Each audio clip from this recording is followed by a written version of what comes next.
നമുക്ക് ഒരു ശിശു ജനിച്ചിരിക്കുന്നു, നമുക്കൊരു മകൻ നൽകപ്പെട്ടിരിക്കുന്നു.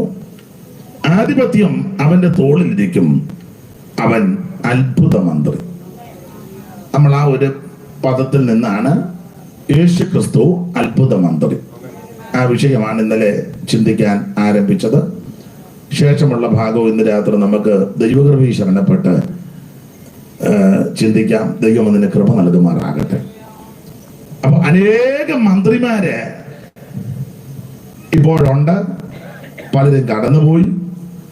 ഇനിയും ചിലര് മന്ത്രി കസാരയിൽ ഇരിക്കാൻ നെട്ടോട്ട് ഓടുന്നു. ചിലര് പറയുന്നു ഇനി തന്നാ മതി, ഞാൻ ഇരുന്നോളാന്ന്. സ്തോത്രം. ചിലര് കൊടുക്കുമെന്ന് പറയുന്നു. ചിലർ ചോദിക്കുന്നു ചുണയുണ്ടേ എടുക്കാവോ എന്ന് ചോദിക്കുന്നു. ചിലർ പറയുന്നു മൊത്തം ഇനി എടുക്കുക എന്ന് പറയുന്നു. മന്ത്രിയാകാൻ നിൽക്കുക. പക്ഷെ ഇന്ന് വരെ അത്ഭുത മന്ത്രി ഉണ്ടായിട്ടില്ല. അത് ഒരുവൻ മാത്രമേ ഉള്ളൂ, യേശു ക്രിസ്തു മാത്രം. അതെ, യേശു ക്രിസ്തു അത്ഭുതങ്ങളുടെ ദൈവമാണ്, അവിടുന്ന് അത്ഭുത മന്ത്രിയാണ്. ഇന്നലെ നമ്മൾ ചിന്തിച്ചു, കർത്താവിന്റെ പേര് തന്നെ അതിശയമെന്നാണ്.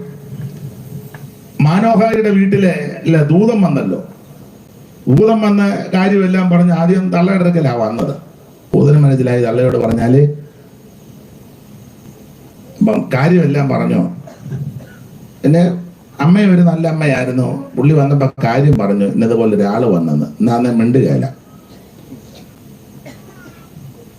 ഭൂതം വന്നാലും വ്യാധി വന്നാലും മിണ്ടുകയില്ല. അമ്മ വന്നപ്പം പറഞ്ഞു ഇന്നതുപോലെ ഒരാൾ വന്നെന്ന് പറഞ്ഞു.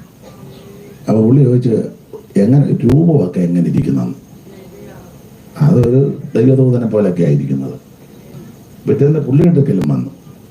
അപ്പൊ ആ ഭാഗം നിങ്ങൾക്കറിയാം, വിവരിക്കേണ്ട കാര്യങ്ങളെല്ലാം ചോദിച്ച് മനസ്സിലാക്കിയിട്ട് ചോദിച്ചു പേരെന്നാന്ന് ചോദിച്ചു. ഞാൻ ഇനി ആരോടെങ്കിലും പറയണമല്ലേ, ഇനി ആള് വന്നെന്ന് ചോദിക്കുമ്പോൾ ഞാൻ ചോദിക്കേണ്ട പേരെന്നാന്ന് ചോദിച്ച പേര് എൻ്റെ പേര് അതിശയമാന്ന് പറഞ്ഞു. എൻ്റെ പേര് അതിശയം. ഞാൻ അത്ഭുത മന്ത്രി. ആ അത്ഭുത മന്ത്രിയാകുന്ന യേശു ക്രിസ്തു ഇന്നലെ ചിന്തിച്ചല്ലോ. നിങ്ങൾക്കറിയാം, യേശു ക്രിസ്തു നിരവധി അത്ഭുതം ചെയ്തു. അതെല്ലാം കൂടെ എഴുതിയ പുസ്തകം ലോകത്തിൽ പോലും ഒതുങ്ങത്തില്ല. എന്നാൽ കടഞ്ഞെടുത്ത് തിരഞ്ഞെടുത്ത ഏതാനും അത്ഭുതം. അതെന്തിനാ എഴുതിയെന്ന് ചോദിച്ചാൽ, യേശു ക്രിസ്തു ദൈവപുത്രനായ ക്രിസ്തു എന്ന് എല്ലാവരും വിശ്വസിക്കണം. വിശ്വസിച്ചാൽ മാത്രം പോരാ, നിത്യജീവൻ ഉണ്ടാകണം. അതിനായി പുസ്തകത്തിൽ ഇത് രേഖപ്പെടുത്തിയിരിക്കുന്നത്. അനേക അത്ഭുതങ്ങൾ യേശു ചെയ്തു. ഇന്നലെ നമ്മൾ ചിന്തിച്ചു, യേശു ക്രിസ്തുവിന്റെ ആദ്യത്തെ അടയാളം അത്ഭുതം. അത് സൺഡേ സ്കൂൾ മുതൽ പഠിക്കുന്നതാ. കാനാവിലെ കല്യാണ വീട്ടിൽ യേശു പച്ചവെള്ളത്തെ വീഞ്ഞാക്കി. അതാണ് അവിടുത്തെ ആദ്യത്തെ അത്ഭുതം രേഖപ്പെടുത്തിയതിൽ. ആ പശ്ചാത്തല ഭാഗം ചുരുക്കമായിട്ട് ഇന്നലെ ചിന്തിച്ചു. കല്യാണ വീട്, എല്ലാവരും യഥോചിത സൽക്കരിക്കുന്നു. പെട്ടെന്ന് കലവറയിൽ വീഞ്ഞു തീർന്ന് കലവറക്കാര് കമ്മിറ്റി കൂടി. കമ്മിറ്റിക്കാര് അമ്മയുടെ അടുക്ക വന്ന് കാര്യം പറഞ്ഞു. അപ്പോൾ അമ്മ മകന്റെ അടുക്ക ചെന്നു. അപ്പോൾ മകൻ പറഞ്ഞു, സ്ത്രീയെ എനിക്കും നിനക്കും തമ്മിൽ എന്ത് എന്ന് പറഞ്ഞാൽ, നീ എൻ്റെ അമ്മയാ, ഞാൻ നിന്റെ മകനാ. പക്ഷെ എന്നാ കാര്യം എന്നാ ഇടയ്ക്ക് നിൽക്കുന്ന എന്തിനാ? ആവശ്യക്കാര് വീട്ടുകാരല്ലേ. അപ്പോൾ അമ്മയ്ക്ക് നല്ല വിവരമുള്ള അമ്മയാ. പിള്ളേരുടെ ഭാഷ പറഞ്ഞ അമ്മ പെട്ടെന്ന് ന്യൂട്രലിഞ്ഞ് മാറിയേച്ച് കീവർഗീസിനോടും അന്ത്രയോസിനോടും പറഞ്ഞു, ഒരു ഇടയ്ക്ക് നിന്ന ജയിക്കുകയല്ല, നീ നിൽക്കേണ്ട ഇടയ്ക്ക് ഞാനും നിൽക്കുന്നില്ല. അമ്മയ്ക്ക് വിവരമുള്ള അമ്മയാ. അപ്പം അന്ത്രയോസിനോട് പറഞ്ഞു നിൽക്കരുതേ, സ്വോത്രം. അപ്പൊ ഇപ്പറേ വേറൊരു പുള്ളിയുണ്ട്, അതിന്ന് ആരാന്ന് ഞങ്ങളുടെ കൂടെ വന്ന സഹോദരൻ പറഞ്ഞു, ഞാൻ നിൽക്കുന്നത്. ഞാൻ പറഞ്ഞു ഇന്നയാളാന്ന് പറഞ്ഞു. അപ്പം അവര് പലരും ഉണ്ട്. അവരുടെ അമ്മ പറഞ്ഞു, ഇടയ്ക്ക് നിൽക്കണ്ട, വിജയിക്കത്തില്ല. അമ്മൻ എന്തേലും കൽപ്പിച്ചാൽ അതന്നെ ചെയ്താൽ മതി. അപ്പൊ നമ്മുടെ വിഷയം അതല്ല. ഈ പ്രശ്നകലുഷിതമായ അന്തരീക്ഷം വന്നപ്പോൾ അമ്മ യേശുവിന്റെ അടുക്ക് ചെന്ന് കാര്യം പറഞ്ഞു. വീഞ്ഞു തീർന്നു. ഇതുവരെയും ഒരു അത്ഭുതം ചെയ്തതായിട്ട് തെളിവില്ല. ആദ്യത്തെ അടയാളം ഇതാന്ന യോഹന്നാൻ 2:11.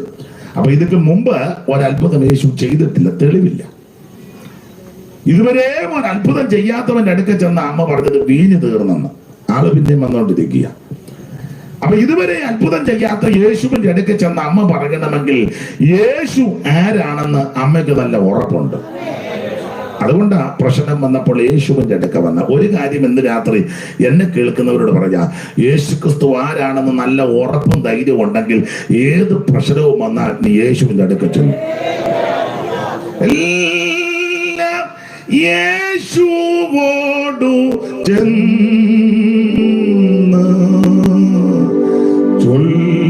ചൊല്ലിടുമ്പോൾ താൻ കേൾക്കും. എല്ലാം യേശുവോടു ചെന്ന് ചൊല്ലിടുമ്പോൾ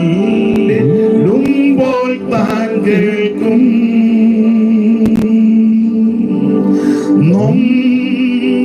നൊമ്പരമേറെ സഹിച്ചു സമാധാനങ്ങൾ മറ്റും എല്ലാം യേശുവോടു ചെന്ന് ചൊല്ലിടായ നിമിത്തം.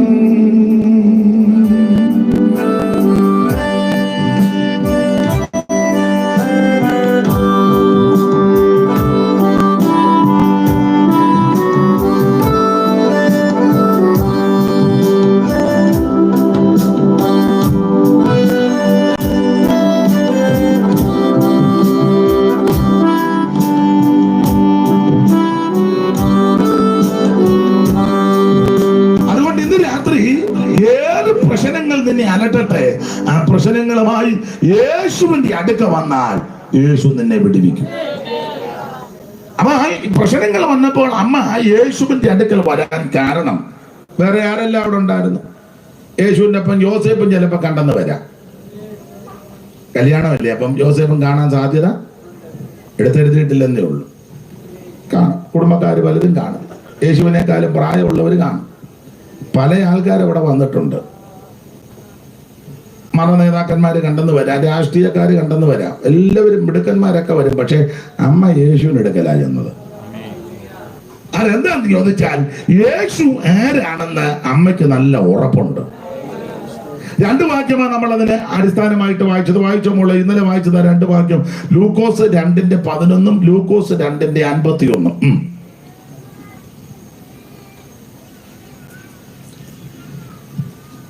ലൂക്കോസ് 2:11 ആദ്യം വായിക്കുക.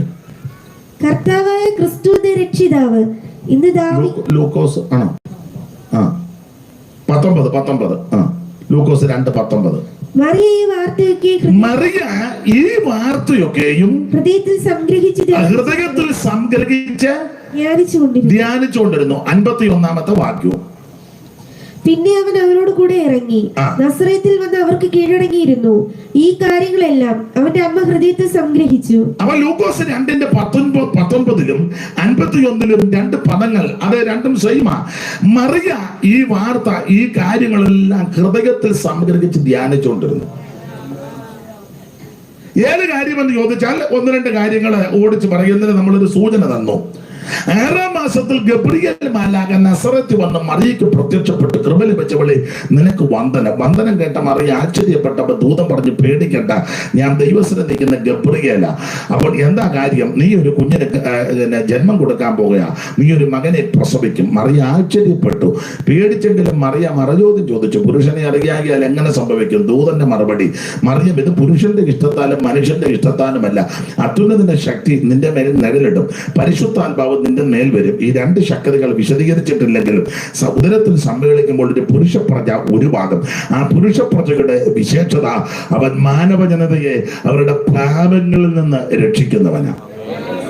ഈ കാര്യം മറിയ ഹൃദയത്തിൽ സംഗ്രഹിച്ചു. ഈ കാര്യങ്ങളെല്ലാം സംഗ്രഹിച്ചെന്നില്ലേ? അപ്പോൾ മറിയയ്ക്ക് ഒരു കാര്യം ഉറപ്പായി, ഞാൻ പ്രസവിക്കാൻ പോകുന്ന എന്റെ ഉദരത്തിൽ ഉരുവാകുന്ന പുരുഷ പ്രജ മനുഷ്യവർഗത്തെ പാപത്തിൽ നിന്ന് രക്ഷിക്കുന്നവനാ. പാപത്തിൽ നിന്ന് രക്ഷിക്കുവാൻ കഴിവുള്ള ഒരുവനേ ഉള്ളൂ, യേശു ക്രിസ്തു മാത്രം. അവിടുത്തെ പരിശുദ്ധ രക്തം സകല പാപങ്ങളും പോക്ക് നമ്മെ ശുദ്ധീകരിക്കും. യേശുവിന്റെ രക്തത്താലാണ് നമുക്ക് ജയവും വിടുതലും. മറിയ ഈ കാര്യം ഹൃദയത്തിൽ സംഗ്രഹിച്ചു. അപ്പൊ യേശു ക്രിസ്തുവിന്റെ തിരുപ്പിറവി നമുക്കറിയാം ആ സന്ദർഭത്തിൽ ഒന്ന്, അവൻ പാപങ്ങളിൽ നിന്ന് മനുഷ്യവർഗത്തെ രക്ഷിക്കുന്നവനാ. ഇത് മറിയ ഹൃദയത്തെ സംഗ്രഹിച്ചു. നാളുകൾ കഴിഞ്ഞു മറിയ ഗർഭവതിയായി, പ്രസവകാലം തികഞ്ഞു, നമ്മുടെ കർത്താവിനെ പ്രസവിച്ചു. ഇന്നലെ ഓർപ്പിച്ചല്ലോ, വഴിയമ്പലത്തിൽ സ്ഥലമില്ലായകയാൽ പശുത്തൊട്ടികൾ കൊണ്ട് കിടത്തി. അന്ന് ആ പ്രദേശത്ത് ഇടയന്മാര് ആടുകളെ തീറ്റി അനന്തരം വിശ്രമിക്കുന്നു. പെട്ടെന്ന് ഒരു സ്വർഗീയ സൈന്യത്തിന്റെ ഗാനാലാപവും ഒരു മിന്നലും ഉണ്ടായി. അതാ ഇന്നലെ വായിച്ചത് 2:8 മുതൽ വായിച്ച ലൂക്കോസ് 2:8 മുതൽ. അന്ന് ആ പ്രദേശത്ത് ഇടയന്മാർ രാത്രിയിൽ ആട്ടുംകൂട്ടത്തെ കാവൽ കാത്ത് വെളിയിൽ പാർത്തിരുന്നു. അപ്പോൾ കർത്താവിന്റെ അതുകൊണ്ടൊക്കെയാ പറയുന്നത് യേശു ക്രിസ്തു ഡിസംബർ 25 അല്ല ജനിച്ചത്. ആണെന്നും പറഞ്ഞ ഈ കോലാഹലം എല്ലാം കാണിക്കുന്നത്. അന്നൊന്നും അല്ല ജനിച്ചത്. എന്തെല്ലാം മേളമാണ് നടക്കുന്നത്. യേശു ജനിച്ചത് എത്ര പേരാ ഓടെ കിടക്കുന്നത്. യേശു പശുത്തൊട്ടി കിടത്തിയെന്ന. യേശു ജനിച്ചതിന് ഇവനെല്ലാം ഓടെ കിടക്കുക. ഞങ്ങൾ കൺവെൻഷൻ കഴിഞ്ഞ റോഡിൽ സൈഡിലൊക്കെ കിടക്കുക, വസ്ത്രം പോലും ഇല്ല. യേശു ജനിച്ചു. പിന്നെ യേശു ജനിച്ചപ്പോ അങ്ങനെ ആയിരുന്നു. യേശു ജനിച്ചപ്പോ ശീലകൾ ചുറ്റിയ, അവന് ശീലകളൊന്നും ഇല്ലാതാ യേശു ജനിച്ചതിന്റെ. വളം അങ്ങോട്ട് തിരിഞ്ഞപ്പോ അവന് ഒരു വസ്ത്രമില്ലാതെ യേശു ജനിച്ചു. ഇവനും ജനിച്ച പോലെ കിടക്കുക. യേശു ജനിച്ചപ്പം ശീലകൾ. പിന്നെ കൂട്ടമാക്കി വന്ന നേരം കീറ്റുശീലയിൽ കിടന്ന യേശുദേവാ, ആട്ടിടയർ കൂട്ടമായി വന്ന നേരം കീറ്റുശീലയിൽ കിടന്ന യേശുദേവാ, പട്ടിനുള്ള മൂലവസ്തു സൃഷ്ടി ചെയ്ത ദൈവമേ, ക്ലിഷ്ടമാം കിടപ്പും കണ്ടു ഞാൻ നമിക്കുന്നേ സിയോൻ മണവാളനെ, ശ്രീ നരപതിയേ സിയോൻ മണവാളനെ, രാജപാത്രമായ ലോകം ആകെയുത്തരിപ്പതിന് കന്യകയിൽ ജാതനായി വന്ന ശ്രീ നരപതിയേ സിയോൻ മണവാളനെ, ശ്രീ നരപതിയേ സിയോൻ മണവാളനെ. അപ്പൊ ശ്രദ്ധിക്കുക, ഈ കർത്താവിന്റെ തിരുപ്പറവയില് അനട്ടടിയന്മാര് ആടുകളെ തീറ്റി വെളിയിൽ വിശ്രമിക്കുക. അതായത് പറഞ്ഞ ഡിസംബർ 25 അല്ലെന്ന്, ആ ദിവസം ഒന്നും അല്ല പ്രസവിച്ചത്. അത് പിന്നെ ഒരു വിഷയം അവിടെ നിൽക്കട്ടെ. ഏതായാലും നക്ഷത്രമെല്ലാം തൂക്കി കേക്കും മുറിച്ചോണ്ടെല്ലാം നടക്കുക. ഇപ്പൊ പെന്തിക്കോസുകാരും ആഘോഷിക്കുന്നുണ്ട്. പിന്നെ എപ്പോഴേ തുടങ്ങി. വേറെ നമുക്ക് എന്നെ ആഘോഷിക്കാനാ. അപ്പൊ പിന്നെ ഇതെങ്കിലും വന്ന് അന്നൊരു പരസ്യയോഗം. ആ ദിവസം ഭയങ്കര ആത്മഭാരം. അന്ന് തന്നെ അങ്ങ് പരസ്യയോഗം നടത്തുക. എനിക്ക് വന്ന അവധിയൊക്കെ കിട്ടുന്ന ദിവസവും എല്ലാവർക്കും ഒന്നിച്ച് പോകാൻ അതുകൊണ്ടായിരിക്കും അല്ലേ. നടക്കട്ടെ, അന്നേലും നടത്തുന്നല്ല, അതും വലിയ കാര്യം. ബന്ധുക്കോസുകാർ ഇപ്പം നക്ഷത്രമൊക്കെ കൊണ്ട് വാതൊക്കെ തൂക്കുന്നുണ്ട്, ലൈറ്റുമല്ല ഇണക്കുന്നുണ്ട്. ഇനി ഇച്ചിരി കഴിയുമ്പോൾ ഇത് ഇപ്പൊ തന്നെ പരുവക്കേടായി. ആട്ടെ, ഏതായാലും ഇവര് വെളിപ്രദേശത്ത് ഇങ്ങനെ കിടക്കുമ്പോൾ പെട്ടെന്ന് ഒരു മിന്നലുണ്ടായി. അടുത്ത വാക്യം വായിരും മോളെ. അപ്പോൾ കർത്താവിന്റെ ഒരു ദൂതൻ അവരുടെ അരികെ നിന്നു. കർത്താവിന്റെ തേജസ് അവരെ ചുറ്റി മിന്നി. അവർ ഭയപരവശരായി തീർന്നു. ദൂതൻ അവരോട് ഭയപ്പെടേണ്ട, സർവ്വജനത്തിന് ഉണ്ടാകുവാനുള്ളൊരു മഹാസന്തോഷം ഞാൻ നിങ്ങളോട് സുവിശേഷിക്കുന്നു.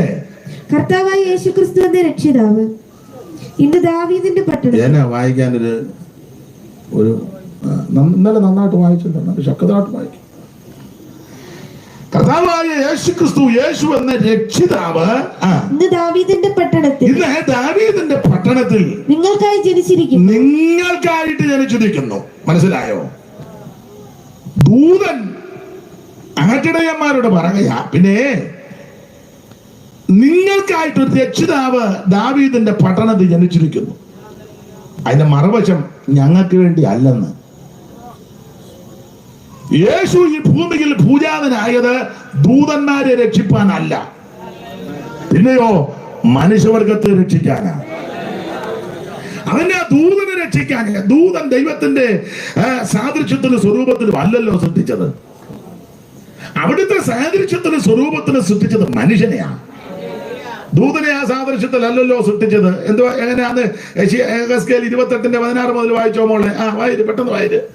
യെഹെസ്കേൽ 28:16 മുതൽ താഴോട്ട് വായിച്ചേ. എന്റെ കണ്ണിക തുടങ്ങുന്നത് പോലെ വായിച്ചു. നീ സോർ രാജാവിനെ കുറിച്ച് വിലാപ വായിച്ചു. 28 11 മുതലല്ലേ? കണ്ണിക തുടങ്ങുന്നത് മുതല് യഹോവയുടെ അരുളപ്പാട് എനിക്ക് ഉണ്ടായതെന്തെന്ന്, മനുഷ്യപുത്ര, നീ സോർ രാജാവിനെ കുറിച്ച് ഒരു വിലാപം തുടങ്ങി അവനോട് പറയേണ്ടത്, യഹോവയെ കർത്താവ് ഇപ്രകാരം അരുളി ചെയ്യുന്നു, നീ മാതൃകാമുദ്രയാകുന്നു, നീ ജ്ഞാനസമ്പൂർണനും സൗന്ദര്യ സമ്പൂർണനും തന്നെ. പിന്നെ നീ ദൈവത്തിന്റെ തോട്ടമായി ഏതെന്നായിരുന്നു? പിന്നെ താമ്രമണി, പീതരത്നം, വജ്രം, പുഷ്പരാഗം, ഗോമേദകം, സൂര്യകാന്തം, നീലക്കല്ല്, മാണിക്യം, മരതകം മുതലായ സകല രത്നങ്ങളും നിന്നെ മൂടിയിരിക്കുന്നു. അങ്ങനെയൊക്കെയായി ഈ പുള്ളിയെ സൃഷ്ടിച്ചത്. ഇതെല്ലാം നിന്നെ മൂടിയിരുന്നു. പിന്നെ നിന്നെ തീർത്ത നാളിൽ നിന്നിലുള്ള തടങ്ങളുടെയും കൂടുകളുടെയും പണി പൊന്നുകൊണ്ടുള്ളതായിരുന്നു. നിന്നെ തീർത്ത നാളിൽ നിങ്ങളുള്ള തടങ്ങളുടെയും കൂടുകളുടെയും പണി പൊന്നുകൊണ്ടുള്ളതായിരുന്നു. പിന്നെ നീ ചിറക് വിടർത്തി മറയ്ക്കുന്ന കെറൂബായിരുന്നു. പിന്നെ ഞാൻ നിന്നെ വിശുദ്ധ ദേവപർവ്വതത്തിൽ അവിടെ നിന്നെ ഇരുത്തിയിരുന്നു. പിന്നെ നീ അഗ്നിമയ രഥങ്ങളുടെ മധ്യ സഞ്ചരിച്ചു പോകുന്നു. രഥങ്ങളുടെ മധ്യ നീ സഞ്ചരിച്ചു പോകുന്നു. പിന്നെ നിന്നെ സൃഷ്ടിച്ച നാൾ മുതൽ നിങ്ങൾ നീതികേട് കണ്ട. അപ്പൊ ഈ വിധത്തിലാണ് ദൂതന്മാരുടെ സൃഷ്ടിയും അതിന്റെ വിശേഷതകൾ. ഇങ്ങനല്ലല്ലോ മനുഷ്യനെ സൃഷ്ടിച്ചത്. മനുഷ്യനെ ദൈവം മണ്ണുകൊണ്ടാണ് സൃഷ്ടിച്ചത്, അല്ലാതെ കുരങ്ങ് രൂപാന്തരപ്പെട്ട് വന്നു ഒന്നുമല്ല. പിന്നെ ചില യോഗത്തിനൊക്കെ ചെന്ന് ചിലരുടെ നോട്ടോ ഇരിപ്പം കാണുമ്പോൾ നമുക്ക് തോന്നും ഡാർവിൻ പറഞ്ഞതാ.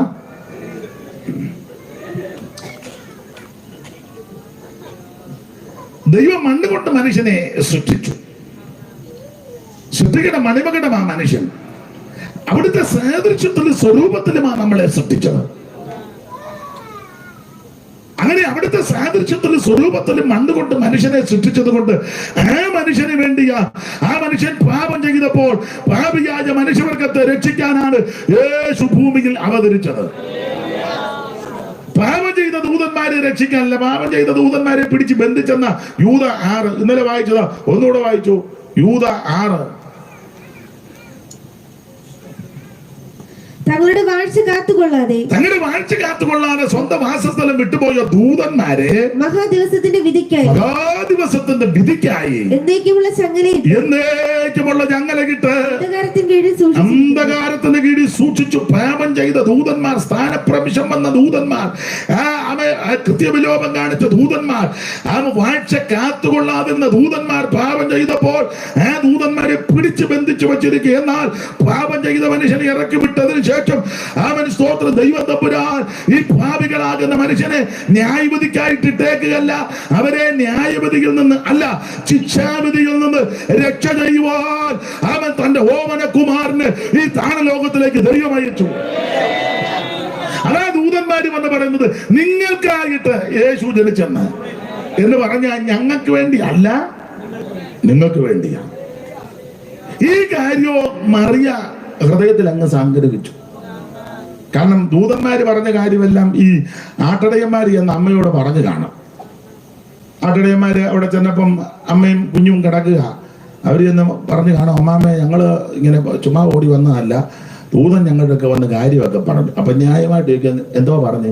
കാരണം ദൂതൻ പറഞ്ഞത് അമ്മയ്ക്ക് പറയാൻ ആഗ്രഹമുണ്ട്. കാരണം അമ്മയോട് പണ്ട് ദൂതൻ പറഞ്ഞതാണ്. അപ്പൊ അത് അമ്മയ്ക്ക് അറിയാം. ഇവര് വന്ന് പറഞ്ഞ അമ്മയ്ക്ക് മനസ്സിലാകിയത് കറക്റ്റ് കാര്യമാണ്, വെളിയില്ലാത്തതിനോട് പറഞ്ഞിട്ട് കാര്യമായില്ല. ഇപ്പൊ നമ്മൾ രോഗശാന്തിയുടെ കാര്യം ഒരാൾ പറഞ്ഞാൽ വിശ്വസിക്കും, അവൻ രോഗശാന്തി അനുഭവിച്ചോ വിശ്വസിക്കും. അല്ലാത്ത ചുമ്മാ വട്ട് പറയാന്ന് പറയും. അപ്പൊ അവനോട് പറഞ്ഞിട്ടും വലിയ കാര്യമില്ല ദൈവത്തിന്റെ മകത്ത്. അപ്പൊ അമ്മയ്ക്കറിയാം, അമ്മയോട് 6-ാം മാസം മുതലേ ദൂതൻ ഇടപെടാൻ തുടങ്ങിയതാണ്. അപ്പൊ അങ്ങനെയെങ്കിൽ ഈ ആട്ടടയന്മാർ എന്ന് പറഞ്ഞപ്പോ അമ്മ ചോദിച്ചു കാണും, ഇടോ എന്നേക്ക് ദൂതൻ വന്ന് പറഞ്ഞത് അമ്മയോട് പറഞ്ഞതുപോലെ ആണോ, എന്തോ അതിന്റെ വ്യത്യാസം അറിയണമല്ലോ. അപ്പൊ ഇവര് പറഞ്ഞു കാണും, എന്റെ മറിയാമ്മേ ഞങ്ങളോട് പറഞ്ഞത്, ഒന്ന് സ്തോത്രം സർവ്വജനത്തിനും ഉണ്ടാകുവാനുള്ളൊരു മഹാസന്തോഷമായി കൊച്ചു. 2 നിങ്ങൾക്കായിട്ടൊരു ശിശു ഇന്ന് ജനിച്ചെന്ന് പറഞ്ഞു. മാത്രമല്ല ഈ ശിശു ജനിച്ചപ്പോൾ അവിടെ ഒരു വലിയ വെളിച്ചം ഉണ്ടായി. എന്ന് പറഞ്ഞാൽ ഇരുളിനെ മാറ്റുന്ന പൈതലായി ശിശു. സ്തോത്രം. താഴോട്ട് പഠിച്ചു വരുമ്പോൾ സ്തോത്രം. അടുത്ത വാക്യം ഒന്ന് വായിച്ചേ മോളെ, 8 താഴോട്ടുള്ള വാക്യം. ദൂതൻ അവരോട്, ഭയപ്പെടേണ്ട, സർവ്വജനത്തിനും ഉണ്ടാകുവാനുള്ള ഒരു മഹാസന്തോഷം ഞാൻ നിങ്ങളോട് സുവിശേഷിക്കുന്നു. കർത്താവായ ക്രിസ്തു എന്ന രക്ഷിതാവ് ഇന്ന് ദാവീദിന്റെ പട്ടണത്തിൽ നിങ്ങൾക്കായിട്ട് ജനിച്ചിരിക്കുന്നു. പിന്നെ നിങ്ങൾക്ക് അടയാളമോ? ശീലകൾ ചുറ്റി പശുത്തൊട്ടിയിൽ കിടക്കുന്ന ഒരു ശിശുവിനെ നിങ്ങൾ കാണുമെന്ന് പറഞ്ഞു. പെട്ടെന്ന് സ്വർഗീയ സൈന്യത്തിന്റെ ഒരു സംഘം ദൂതനോട് ചേർന്ന് ദൈവത്തെ പുകഴ്ത്തി, അത്യുന്നതങ്ങളിൽ ദൈവത്തിന് മഹത്വം, ഭൂമിയിൽ ദൈവപ്രസാദമുള്ള മനുഷ്യർക്ക് സമാധാനം എന്ന് പറഞ്ഞു. ദൂതന്മാർ അവരെ വിട്ട് സ്വർഗ്ഗം. ശ്രദ്ധിക്കുക, ഈ കാര്യങ്ങളെല്ലാം ഏട്ടടയന്മാര് വന്ന് അമ്മയോട് പറഞ്ഞു. എന്ന് പറഞ്ഞാൽ ഈ കുഞ്ഞിന്റെ വിശേഷത ഇത് രക്ഷിതാവാണ്. 2, ഈ കുഞ്ഞ് സർവ്വജനത്തിനും ഉണ്ടാകുവാനുള്ള ഒരു മഹാ സന്തോഷമാണ്. ഇന്ന് രാത്രി ഒരു കാര്യം എന്നെ കേൾക്കുന്നവരോട് പറയുക, നിനക്ക് സന്തോഷം അനുഭവിക്കണമെങ്കിൽ, സന്തോഷം കൈവരിക്കണമെങ്കിൽ ഒരേ ഒരു മാർഗ്ഗമുള്ള രക്ഷകനാകുന്ന യേശുവിനെ ഉള്ളത്തിലേക്കെടുക്കണം. ജീവിതത്തിന്റെ നിരാശ മാറും, തകർച്ചകൾ മാറും, പാളിച്ചകൾ മാറും, അപാകതകൾ മാറും. നിന്റെ കുടുംബത്തിൽ സന്തോഷമുണ്ടാകും, ജീവിതത്തിൽ സന്തോഷമുണ്ടാകും, ദേശത്ത് സന്തോഷമുണ്ടാകും. അതിനൊരേ ഒരു മാർഗമാണ്. മദ്യം നിനക്ക് സന്തോഷം തരികയല്ല, ലഹരി പദാർത്ഥങ്ങളൊന്നും നിനക്ക് നിത്യസന്തോഷം തരുന്നതല്ല, മറ്റു പാപകൃതികളൊന്നും നിനക്ക് നിത്യസന്തോഷം തരത്തില്ല. നിത്യസന്തോഷം തരുവാൻ കഴിവുള്ള ഒരുവനേ ഉള്ളൂ, അത് നസറേയനാകുന്ന യേശു ക്രിസ്തു. നമ്മുടെ സന്തോഷം എങ്ങനെയാണ്? സങ്കീർത്തനക്കാരെ പാടി, ധാന്യവും വീഞ്ഞും വർദ്ധിച്ചപ്പോൾ അവർക്കുണ്ടായതിനും അധികം സന്തോഷം നമ്മുടെ ഹൃദയത്തിൽ ദൈവം തന്നിരിക്കുക. കന്നുകാലികൾ ചിലപ്പോൾ ഗോശാലയിൽ കണ്ടെന്ന് വരികയല്ല, അത്തിവൃക്ഷം തളർത്തെന്നും പൂത്തെന്നും വരികയല്ല, മുന്തിരിയിൽ ഫലം കണ്ടെന്ന് വരികയല്ല. എന്നാൽ ഞാൻ യഹോവയിൽ ആനന്ദിക്കും. ഇന്ന് രാത്രി യേശു നിത്യ സന്തോഷമാണ്. അപ്പൊ 1, അവിടുന്ന് രക്ഷിതാവാണ്. 2, സ്തോത്ര സർവ്വജനത്തിന് ഉണ്ടാകുവാനുള്ള ഒരു മഹാ സന്തോഷമാണ്. സ്തോത്രം. ഈ കാര്യമെല്ലാം അമ്മ ഹൃദയത്തെ സംഗ്രഹിച്ചു. സ്തോത്രം. അതിനുശേഷം വിദ്വാൻമാര് വന്നു. അവരെ കിഴക്കിൽ നിന്നാ വന്നത്. ചെല്ലി പറഞ്ഞ നമ്മുടെ ഈ ഏരിയ എന്നാ, അതൊന്നും ഞാൻ വിവരിക്കുന്നില്ല. പുറവത്ത് അതിനൊരു പള്ളിയൊക്കെ ഉണ്ട്, ആറിന്റെ കരയില്. അവിടെ നിന്ന് പോയെന്നും പറഞ്ഞു. അതവിടെ നിൽക്കട്ടെ, എവിടെ നിന്നെങ്കിലും ചെല്ലട്ടെ. അപ്പൊ ചുരുക്കി പറഞ്ഞാൽ മിക്കാറും ശരിയാ, വിദ്വാൻമാർ ഇവിടെ കൂടുതലും അല്ലേ. മറ്റേ അമേരിക്കയിലൊന്നും അത്ര വിദ്വാൻമാരില്ല. അവിടെ എങ്ങും വേറെ വിദ്വാൻമാരല്ല, ശരിയാകാനാ സാധ്യത. നല്ല വിദ്വാൻമാരല്ലേ ഇപ്പൊ ഇരിക്കുന്നതെല്ലാം. അപ്പൊ എന്തായാലും കൊള്ളാം. ഇവര് യേശുവിനെ കാണാൻ ചെന്നു. മോളെ മത്തായി 2:1 മുതൽ വായിച്ചോ.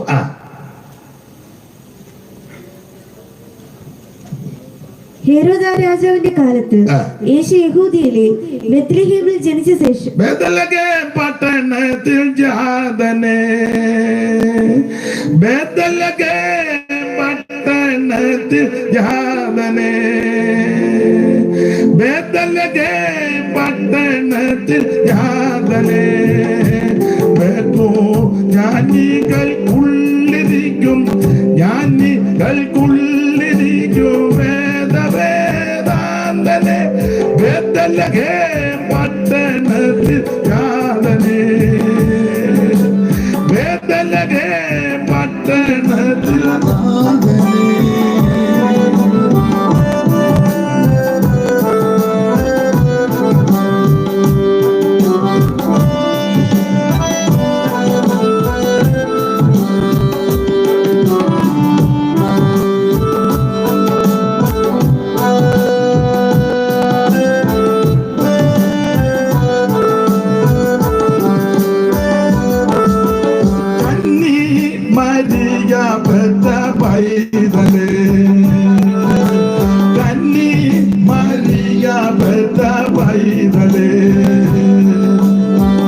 എന്നും സ്തുതിപ്പവർക്ക്, എന്നും സ്തുതിപ്പവർക്ക് ഭയമേകും കാതലേ, ബേത്ലഹേം പട്ടണത്തിൽ ജാതലേ, ബേത്ലഹേം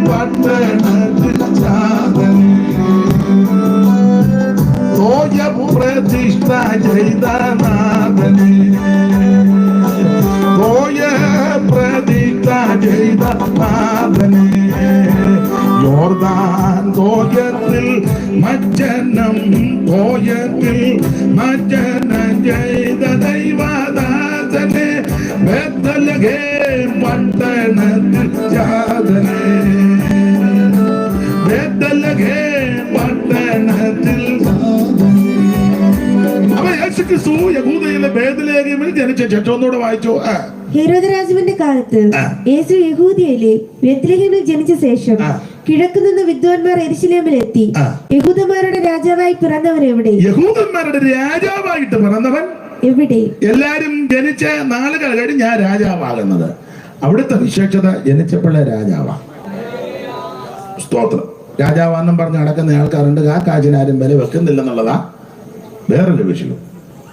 ഞാനാണ് ഈ ദേശത്തെ, ഈ നാട്ടിലെ രാജാവ്, വെള്ളറടയിലെ രാജാവ്. പട്ടി പോലെ നിന്നെ കാണുമ്പോൾ പാവെന്ന് വെക്കുക. രാജാവാ. രാജാവ് പുറകിരുന്ന് വലിയ സ്പീഡ് വിട്ടോളം പട്ടി വരുന്നുണ്ട്. അതാ രാജാവ്. എന്നാൽ യേശു ക്രിസ്തു ജനിച്ചപ്പോഴേ അവിടുന്ന് രാജാവ്. അതുകൊണ്ടാ വിദ്വാൻമാർ എന്ന് ചോദിച്ചു രാജാവായിട്ട് പറഞ്ഞവൻ പുറവിയിലെ രാജാവാ. അടുത്ത വാക്യം. ഞങ്ങൾ അവന്റെ നക്ഷത്രം കിഴക്കു കണ്ട് അവനെ നമസ്കരിപ്പാൻ വന്നിരിക്കുന്നു എന്ന് പറഞ്ഞു. ഞങ്ങളെ ആ രാജാവിനെ നമസ്കരിപ്പാൻ വന്നിരിക്കുക. അടുത്ത വാക്യം. ഹെരോദ രാജാവ് അത് കേട്ടിട്ട് പുള്ളിക്കും ഭൂതി ഇളകി. ഇനി പുള്ളിക്കും ആരാധിക്കണം. അങ്ങനെയുള്ള ആൾക്കാരുണ്ട് കേട്ടോ. മാനസാന്തരപ്പെട്ടതല്ല, രൂപാന്തരം വന്നതല്ല, രക്ഷിക്കപ്പെട്ടതല്ല, ദൈവമായിട്ട് യാതൊരു ബന്ധവും ഇല്ല. എന്നാലും പുള്ളിക്ക് ഇളക്കം കയറി എനിക്ക് വന്ന് ആരാധിക്കണമെന്ന്. ഇത് ആരാധിക്കാനൊന്നുമല്ല, ഇവൻ പാര വെക്കാനായി തന്ത്രം ഒപ്പിക്കുന്നത്. അടുത്ത വാക്യം വായിച്ചാട്ടെ. ഹെരോദ രാജാവ് അത് കേട്ടിട്ട് അവനും പുള്ളി അമ്പരന്ന് അവനും യെരൂശലേമൊക്കെ ഭ്രമിച്ച് ജനത്തിന്റെ മഹാപുരോഹിതന്മാരെയും അകവാള് വിട്ടുപോയി. കാരണം വേറൊരു രാജാവ് ജനിച്ചെന്ന് അത് ഞാൻ വിശദീകരിക്കുന്നില്ല. അടുത്ത വാക്യം. ശാസ്ത്രിമാരെ എല്ലാവരെയും കൂട്ടിവരുത്തി ക്രിസ്തു എവിടെ ആകുന്നു ജനിക്കുന്നത് എന്ന് അവരോട് ചോദിച്ചു. ക്രിസ്തു എവിടെ ജനിക്കുമെന്ന് ശാസ്ത്രിമാരോടെല്ലാം ചോദിച്ചു. അവര് കൃത്യ സ്ഥലം പറഞ്ഞു. നീയോ? അവർ അവനോട് യഹൂദയിലെ ബെത്ലഹേമിൽ തന്നെ. അങ്ങനെ തന്നെ പ്രവചന പുസ്തകത്തിൽ എഴുതി വെച്ചിരിക്കുന്നത്. പിന്നെ യഹൂദദേശത്തിലെ ബെത്ലഹേമി, നീ യഹൂദ പ്രഭുക്കന്മാരിൽ ഒട്ടും ചെറുതല്ല.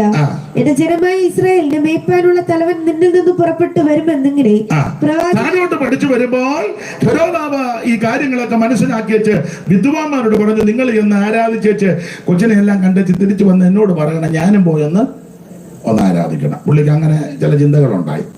വിദ്വാന്മാരുടെ ദൈവം പറഞ്ഞു, നീ ആ വഴിക്ക് പോയേക്കെന്ന് പറഞ്ഞു. ഇവൻ കുറുക്കനാ. ഇവൻ പിന്നെ അവനെ യേശു നേരിട്ട് പറഞ്ഞതാ, ഇല്ലയോ? അവന്റെ കുറുക്കന്റെ തനി സ്വരൂപമായി കാണിച്ചത്. ഞാനും ഒന്ന് ആരാധിക്കാൻ പോവാണ്. ഇവൻ ആരാധിക്കുമ്പോൾ മൊബൈലിൽ തോണ്ടിരിക്കുക. ഇവൻ കുറുക്കനാന്ന്. എല്ലാവരും ആത്മാവിൽ ആരാധിക്കുമ്പോൾ ഇവൻ ഇങ്ങനെ തോണ്ട കുറുക്കനാ. എല്ലാവരും ആത്മാവിൽ ദൈവത്തെ മഹത്വപ്പെടുത്തുമ്പോൾ ഇങ്ങനെ നോക്കി ആരൊക്കെ, ഇവൻ കുറുക്കനാ. നിങ്ങൾ സമാജത്തിനൊക്കെ ചെന്ന് എല്ലാവരും ഇപ്പൊ സ്റ്റേജിലാണെന്നില്ല, ഞാൻ ബഹുമാനിച്ചാ പറയുന്നത് നിങ്ങളുടെ കാര്യമല്ല. അങ്ങനെയുള്ള ആരെങ്കിലും ഉണ്ട് അവരുടെ കാര്യം തന്നെ. ജനമെല്ലാം ആത്മാവിലാകുമ്പം പയ്യെ ഇരുന്ന് മൊബൈൽ നോക്കി തോണ്ടുക, മാന്തി ആരാധിക്കുകയല്ല. അവൻ കുറുക്കനാ. സഭയുടെ പ്രസിഡന്റ് ആയിരിക്കും, പക്ഷെ അവൻ വലിയ കുറുക്കനാ. അപ്പൊ യേശു നേരിട്ട് പറഞ്ഞത് ആ കുറുക്കനോട് ഭഗവാൻ പറഞ്ഞു. അവൻ കുറുക്കന്റെ സ്വഭാവമാണ്. അവൻ പറഞ്ഞു, എനിക്ക് വന്ന് ആരാധിക്കണം. അതുകൊണ്ട് നിങ്ങൾ തിരിച്ചു വന്ന് സ്ഥലമൊക്കെ ഒന്ന് പറഞ്ഞു തരണം. ദൈവം തമ്പുരാൻ അതങ്ങ് തടഞ്ഞു. വേറെ വഴിക്ക് വിട്ടു. എനിക്കൊന്ന് ആ വഴി എങ്ങാണ്ട് ആ പുറവത്ത് വന്നെന്നാ അവര് പറയുന്നത്. അവിടെ പള്ളിയൊക്കെ ഉണ്ട്. ആട്ടെ, അടുത്ത വാക്യം വായിച്ചേ മോളെ. രഹസ്യമായി വിളിച്ച് നക്ഷത്രം വെളിവായ സമയം അവരോട് സൂക്ഷ്മമായി ചോദിച്ചറിഞ്ഞു. അവരെ ബെത്ലഹേമിലേക്ക് അയച്ചു. നിങ്ങൾ ചെന്ന് ശിശുവിനെ കുറിച്ച് സൂക്ഷ്മമായി അന്വേഷിപ്പിൻ. കണ്ടെത്തിയാൽ ഞാനും ചെന്ന് അവനെ നമസ്കരിക്കേണ്ടതിന് ആരാധിക്കണം. പിന്നെ വന്ന് എന്നെ അറിയിപ്പിൻ എന്ന് പറഞ്ഞു. രാജാവ് പറഞ്ഞത് കേട്ട് അവർ പുറപ്പെട്ടു. അവർ കിഴക്കു കണ്ട നക്ഷത്രം ശിശു ഇരിക്കുന്ന സ്ഥലത്തിനു മീതെ വന്ന് നിൽക്കുവോളം അവർക്ക് മുമ്പായി പൊയ്ക്കൊണ്ടിരുന്നു. നക്ഷത്രം കണ്ടതുകൊണ്ട് അവർ അത്യന്തം സന്തോഷിച്ചെന്നല്ല, നക്ഷത്രം വാതിൽക്ക് തൂക്കിയെന്നല്ല.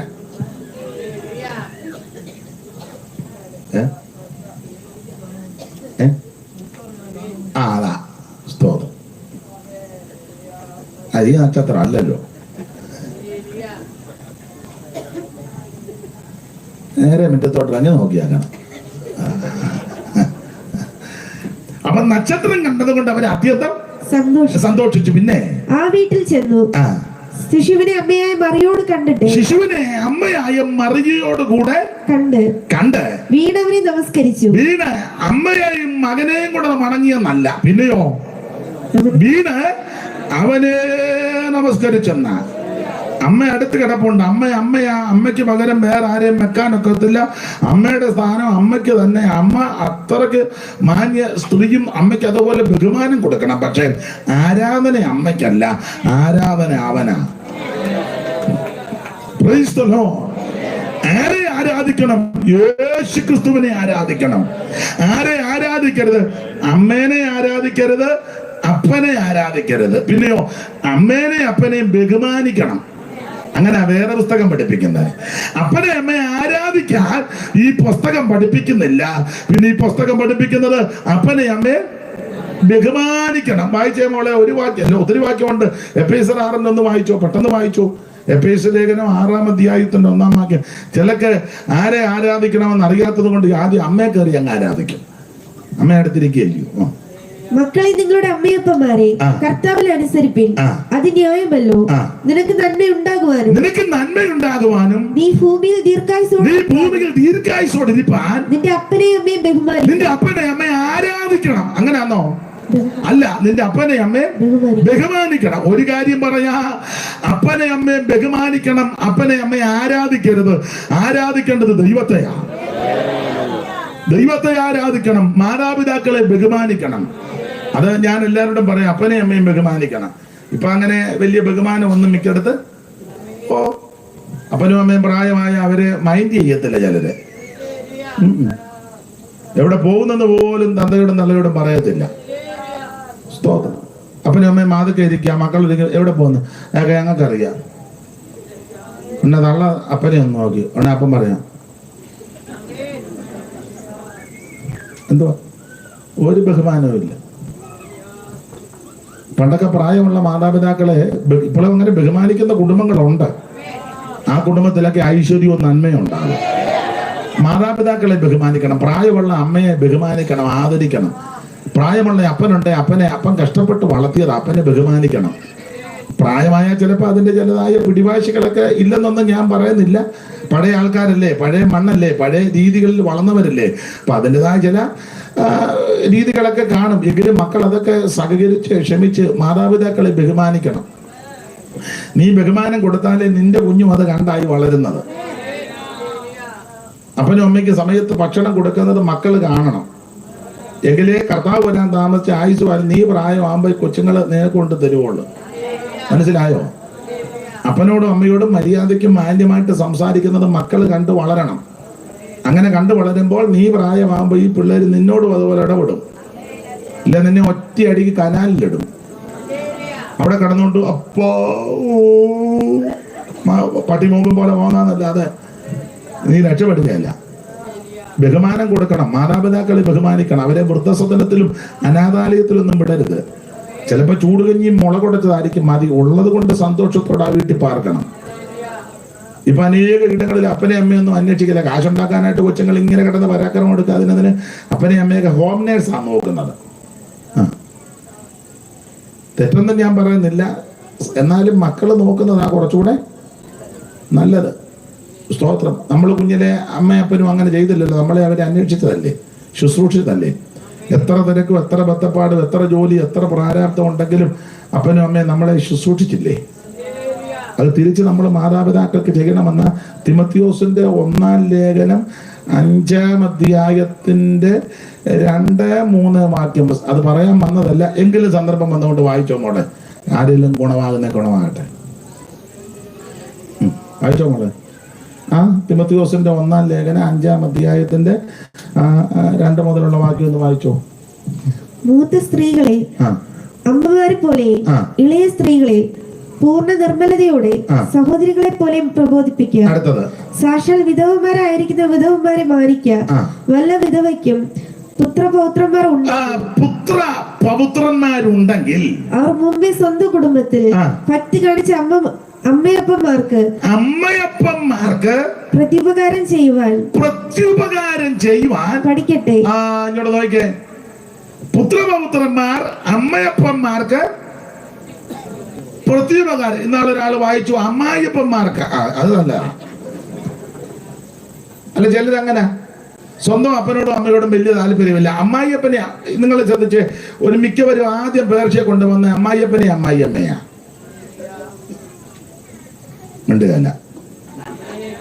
മിണ്ടുകാലെന്ന് എനിക്കറിയാം, എല്ലാവരുടെയും കാര്യമല്ല. ആദ്യം പേർഷ്യയിലാണെങ്കിലും അമേരിക്ക ആണെങ്കിലും ഭാര്യയുടെ അപ്പനെ അമ്മ അത് അവന്റെ കുഴപ്പമില്ല, അവന് സ്വന്തമായിട്ട് കിടന്നുറങ്ങണ്ടേ.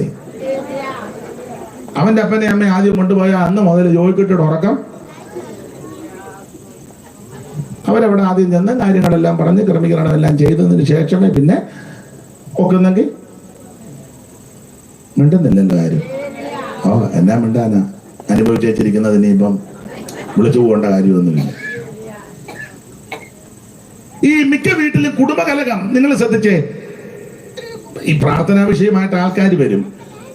അപ്പൊ ഈ മിക്കവർ അമ്മമാര് വന്ന് പറയാം, പാസ്റ്റർ മോക്ക് വേണ്ടി പ്രാർത്ഥിക്കണം. എന്നാ അവിടെ വീട്ടിൽ വലിയ പ്രശ്നമാണ്.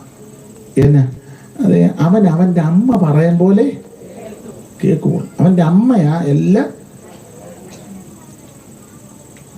നിയന്ത്രിക്കുന്നു. അവന്റെ അമ്മ പറയും പോലെ അവൻ.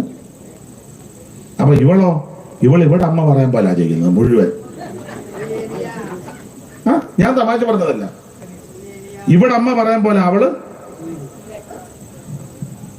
ഈ മിക്ക അമ്മമാരും പ്രാർത്ഥനാ വിഷയം എന്ന് പറഞ്ഞ പാസ്റ്റർ എന്നെ മോക്ക് വേണ്ടി പ്രാർത്ഥിക്കണം. എന്നോട് ഞാൻ പേരും സ്ഥലവും ഒന്നും പറയത്തില്ല.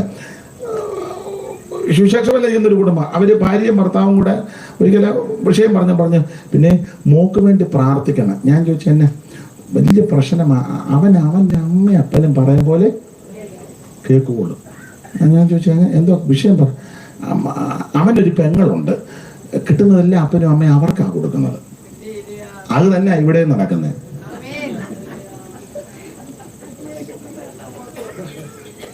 അത് തന്നെ നീ വിതയ്ക്കുന്നതല്ലേ കൊയ്യുന്നേ. നീ നിന്റെ വീട്ടിൽ ഇരുന്ന് മോളെ ഇങ്ങനെ സ്ക്രൂ ചെയ്ത് അതിനനുസരിച്ച് അവൾ അവിടെ പ്രവർത്തിക്കുന്നത്. അന്നേരം അത് തന്നെ അപ്പുറം പ്രവർത്തിക്കുന്നു. നിങ്ങൾക്ക് മനസ്സിലാവുന്നുണ്ടോ? ആദ്യം നീ ഫോൺ ചെയ്തും നിന്റെ കുരുക്കൊന്ന് നിർത്തും, അന്നേരം അവളും അവിടെ നിർത്തും. മനസ്സിലാകുന്നുണ്ടോ? ഞാൻ ഇടയ്ക്ക് കയറി ഒന്ന് പറഞ്ഞതേ ഉള്ളൂ, മോൻ കല്യാണം കഴിച്ചാണോ? മിക്കവാറും അതൊക്കെ മനസ്സിലാക്കി വേണം ഇടപെടാൻ. ഞാൻ പറഞ്ഞു മനസ്സിലാകുന്നുണ്ടല്ലോ. വളരെ പ്രാർത്ഥിച്ച് സൂക്ഷിച്ച്. അല്ല, ഇരിപ്പ് കണ്ടപ്പോ എനിക്ക് തോന്നി പുള്ളി നമ്മളും ആയില്ലല്ലോ.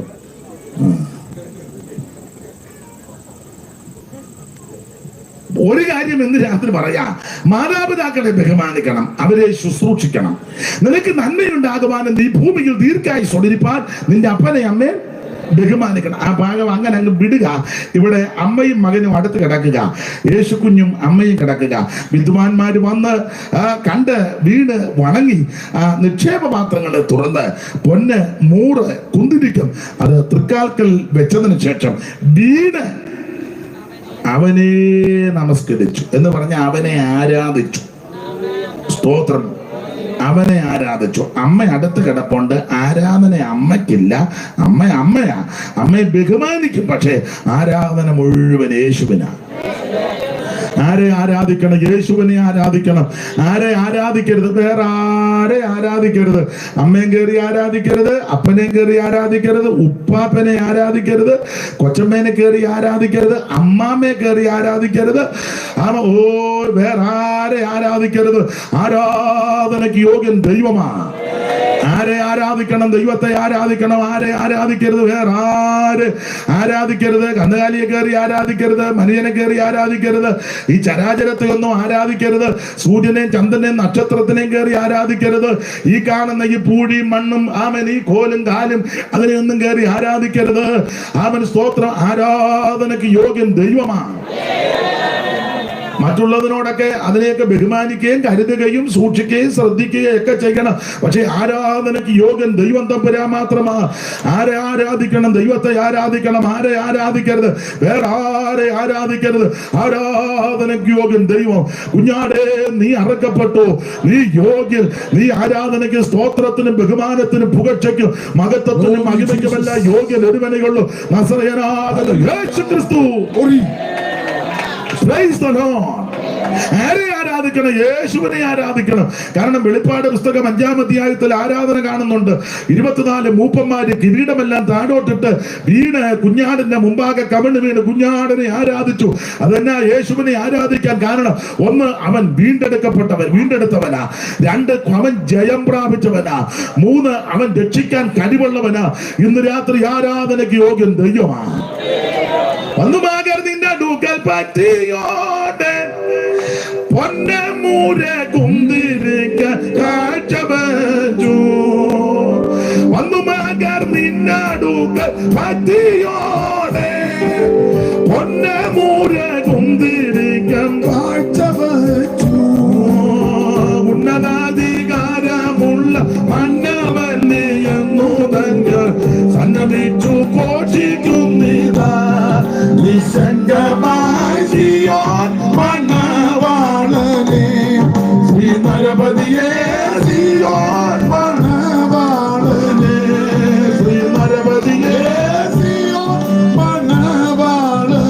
നാശപാത്രമായ ലോകം ആകെയും ധരിപ്പതിന് കന്യകയിൽ ജാതനായി വന്ന ശ്രീ നരപതിയെ സിയോൻ മണവാളനെ, ശ്രീ നരപതിയെ സിയോൻ മണവാളനെ.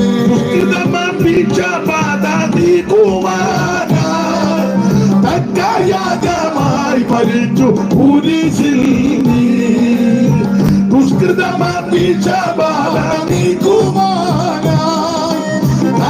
യാഗമായി ഭരിച്ചു കുരിശിൽ നീ. കഠിന പാപിയുടെ അക്രമത്തിനുള്ള ശിക്ഷ നിഷ്കളങ്ക നീ വഹിച്ചതാ. ഇക്കഠിന പാപിയുടെ അക്രമത്തിനുള്ള ശിക്ഷ നിഷ്കളങ്ക നീ വഹിച്ചതാ.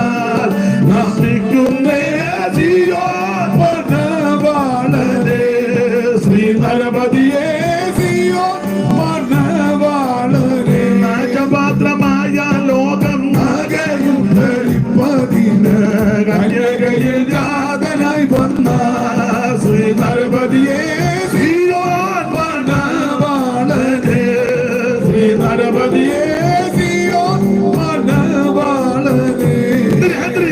ആരാധനയ്ക്ക് യോഗ്യൻ ദൈവമാണ്. അപ്പൊ ഈ കാര്യവും വിദ്വാൻമാര് വന്ന് പറഞ്ഞ കാര്യവും മറിയ ഹൃദയത്തെ സംഗ്രഹിച്ചു. മോശയുടെ ന്യായപ്രമാണ പ്രകാരം 8-ാം ദിവസമെല്ലാം കുഞ്ഞുങ്ങളെ അവൻ മോശയുടെ നിയമം അനുസരിച്ച് ദൈവാലയത്തിൽ കൊണ്ടുചെല്ലണം. അപ്പോൾ യേശു കർത്താവിനെ കൈകളിലേന്തി ഔസേപ്പ് പിതാവും അമ്മ മറിയവും കൂടെ ദൈവാലയത്തിൽ ചെല്ലുക. ദരിദ്രരായതുകൊണ്ട് കാളയെ ആടിനെ ഒന്നും കൊണ്ടുചെല്ലാൻ അതിനുള്ള വകയില്ല. കുറുപ്രാവുമായിട്ടാണ് ചെന്നാൽ നമുക്കറിയാം. യേശു കർത്താവിന്റെ കൈകളിലേന്തി ഈ പ്രാകുഞ്ഞൊക്കെ ആയിട്ട് ദൈവാലയത്തിൽ ചെന്നു. ദൈവാലയത്തിൽ പുരോഹിതന്മാര് നിന്ന് ശുശ്രൂഷിക്കുന്നു, യാഗം നടത്തുക. അപ്പോൾ കാളെ കൊണ്ടുവരുന്ന കറിയാച്ചനും ആടുമായിട്ട് വരുന്ന അവറാച്ചനും ഒക്കെ ഇങ്ങനെ വന്നുകൊണ്ടിരിക്കുക. പുരോഹിതന്മാരെല്ലാം അവരെയായി നോക്കുന്നത്. അവറാച്ചനെ കാണുന്നില്ലല്ലോ, കാരണം ഇതിന്റെ ഒരു വിഹിതം പുരോഹിതനുണ്ട്. ചില മാംസം കിട്ടും, ചില എല്ലാ കണക്കിനും കിട്ടും. അപ്പൊ അതുകൊണ്ട് കറിയാച്ചനും അവറാച്ചനും വന്നോന്നാ യോഗത്തിന് വന്നാലും നോട്ടം. ചിന്ന അവിടെ ഇരിപ്പുണ്ട്. ചിന്നയ്ക്ക് അതിൽ ഒരു പ്രാങ്കുഞ്ഞനെ പള്ളിക്ക് പിടിച്ചോടിച്ചു. ചിന്ന അതേ ഉള്ളൂ. അവറാച്ചൻ അങ്ങനല്ല. അപ്പൊ പുരോഹിതന്മാരെല്ലാം ആടും കാളയായിട്ട് വരുന്നവരെ ആ ഉന്നം വെച്ച് നിൽക്കുന്നത്. ഇതിനെ കണ്ടിക്കുമ്പോഴും നോക്കുന്ന കറിയാ വരുന്നുണ്ടോ എന്നാ. ഇതിന്റെ ഒരു വിഹിതം ഇവർ കൊള്ളണം. അങ്ങനെ ഇവര് നിൽക്കുമ്പോൾ ആ ദൈവാലയത്തിൽ യേശു കർത്താവുമായിട്ട് അപ്പനും അമ്മയും വരുന്നത് ഒരൊറ്റ പുരോഹിതന്മാര് പോലും ശ്രദ്ധിച്ചില്ല. എന്റെ ഭാഷ പറഞ്ഞ് ഗൗനിച്ചില്ല. ആരും മൈൻഡ് ചെയ്തില്ല. അവരാ കുഞ്ഞുമായിട്ട് ദൈവാലയത്തിൽ ഇങ്ങനെ നിൽക്കുക. പക്ഷെ അവിടെ ഒരു പരമാർത്ഥ രഹസ്യം വിളിച്ചു പറഞ്ഞത്, അല്ലയോ പുരോഹിത വൃന്ദങ്ങളെ, നിങ്ങൾ ഈ കാണിക്കുന്ന കാട്ടായം ഉണ്ടല്ലോ, ആടിനെ കണ്ടിച്ചും കാളെ കണ്ടിച്ചും അതിന്റെ കളയേണ്ടതെല്ലാം കളഞ്ഞ് യാഗവസ്തുവിനെ കണ്ണമായി നുറുക്കി യാഗപീഠത്തിൽ അടുക്കി ഏതാണ്ട് 2 മണിക്കൂർ കൊണ്ടാണല്ലോ ഹോമയാഗം തികച്ചു ഭസ്മമാകുന്നത്. ആ യാഗം അത് നിഴല. സാക്ഷാൽ യാഗമായവൻ ദൈവാലയത്തിൽ വന്നിട്ടുണ്ട്. സാക്ഷാൽ യാഗമാകേണ്ട യേശു, ദൈവത്തിന്റെ പരമയാഗമാകേണ്ട ക്രിസ്തു ദൈവാലയത്ത് വന്നു. ഒരൊറ്റ പുരോഹിതന്മാര് പോലും ശ്രദ്ധിച്ചില്ല. അന്നും അങ്ങനെ, ഇന്നും അങ്ങനെ. ആരും ശ്രദ്ധിക്കുന്നില്ല, ആരും മൈൻഡ് ചെയ്യുന്നില്ല. നമ്മുടെയൊക്കെ ക്രിസ്ത്യാനികളുടെ തന്നെ ആണെങ്കിലും കാജില്ലാത്തവനെ കണ്ട ആരാ ശ്രദ്ധിക്കുന്നത്? സഭയിൽ വന്നാലും ആരും അങ്ങനെ വലുതായിട്ട് എല്ലാവരും ഒന്നും മൈൻഡ് ചെയ്യത്തില്ല. പക്ഷെ കാശുള്ള അവറാച്ചനെ അന്നേ കൈ ഒന്നുകൂടെ കുളിക്കും. അവറാച്ചൻ വിടാൻ ഒരുങ്ങിയാലും വിടുകയല്ല. പിന്നെ നമ്മൾ അവറാച്ചനെ പിടിച്ചോണ്ട്, അവറാച്ചൻ കൈ ഊരാൻ നോക്കിയിട്ടൊന്നും നമ്മൾ പിന്നെ പിടിച്ചോണ്ട് അങ്ങ് നടക്കുക. അത് കാജില്ലാത്തൊരു പാവത്തനെ വന്ന് കൈക്ക് പിടിച്ചാൽ നമ്മൾ 2 പേരില്ല. നാളൊരു ഉപദേശം എനിക്ക് തന്നിങ്ങനെ 1 പേരില്ല, ബാക്കി 4 എണ്ണം അവനങ്ങ് ഒതുക്കി. അങ്ങനെയുള്ള മിടുക്കന്മാരുണ്ട്. മിനിഞ്ഞാന്ന് കുമ്പനാട്ട് വെച്ചെടുത്താൻ 2 പേരിൽ തന്നു.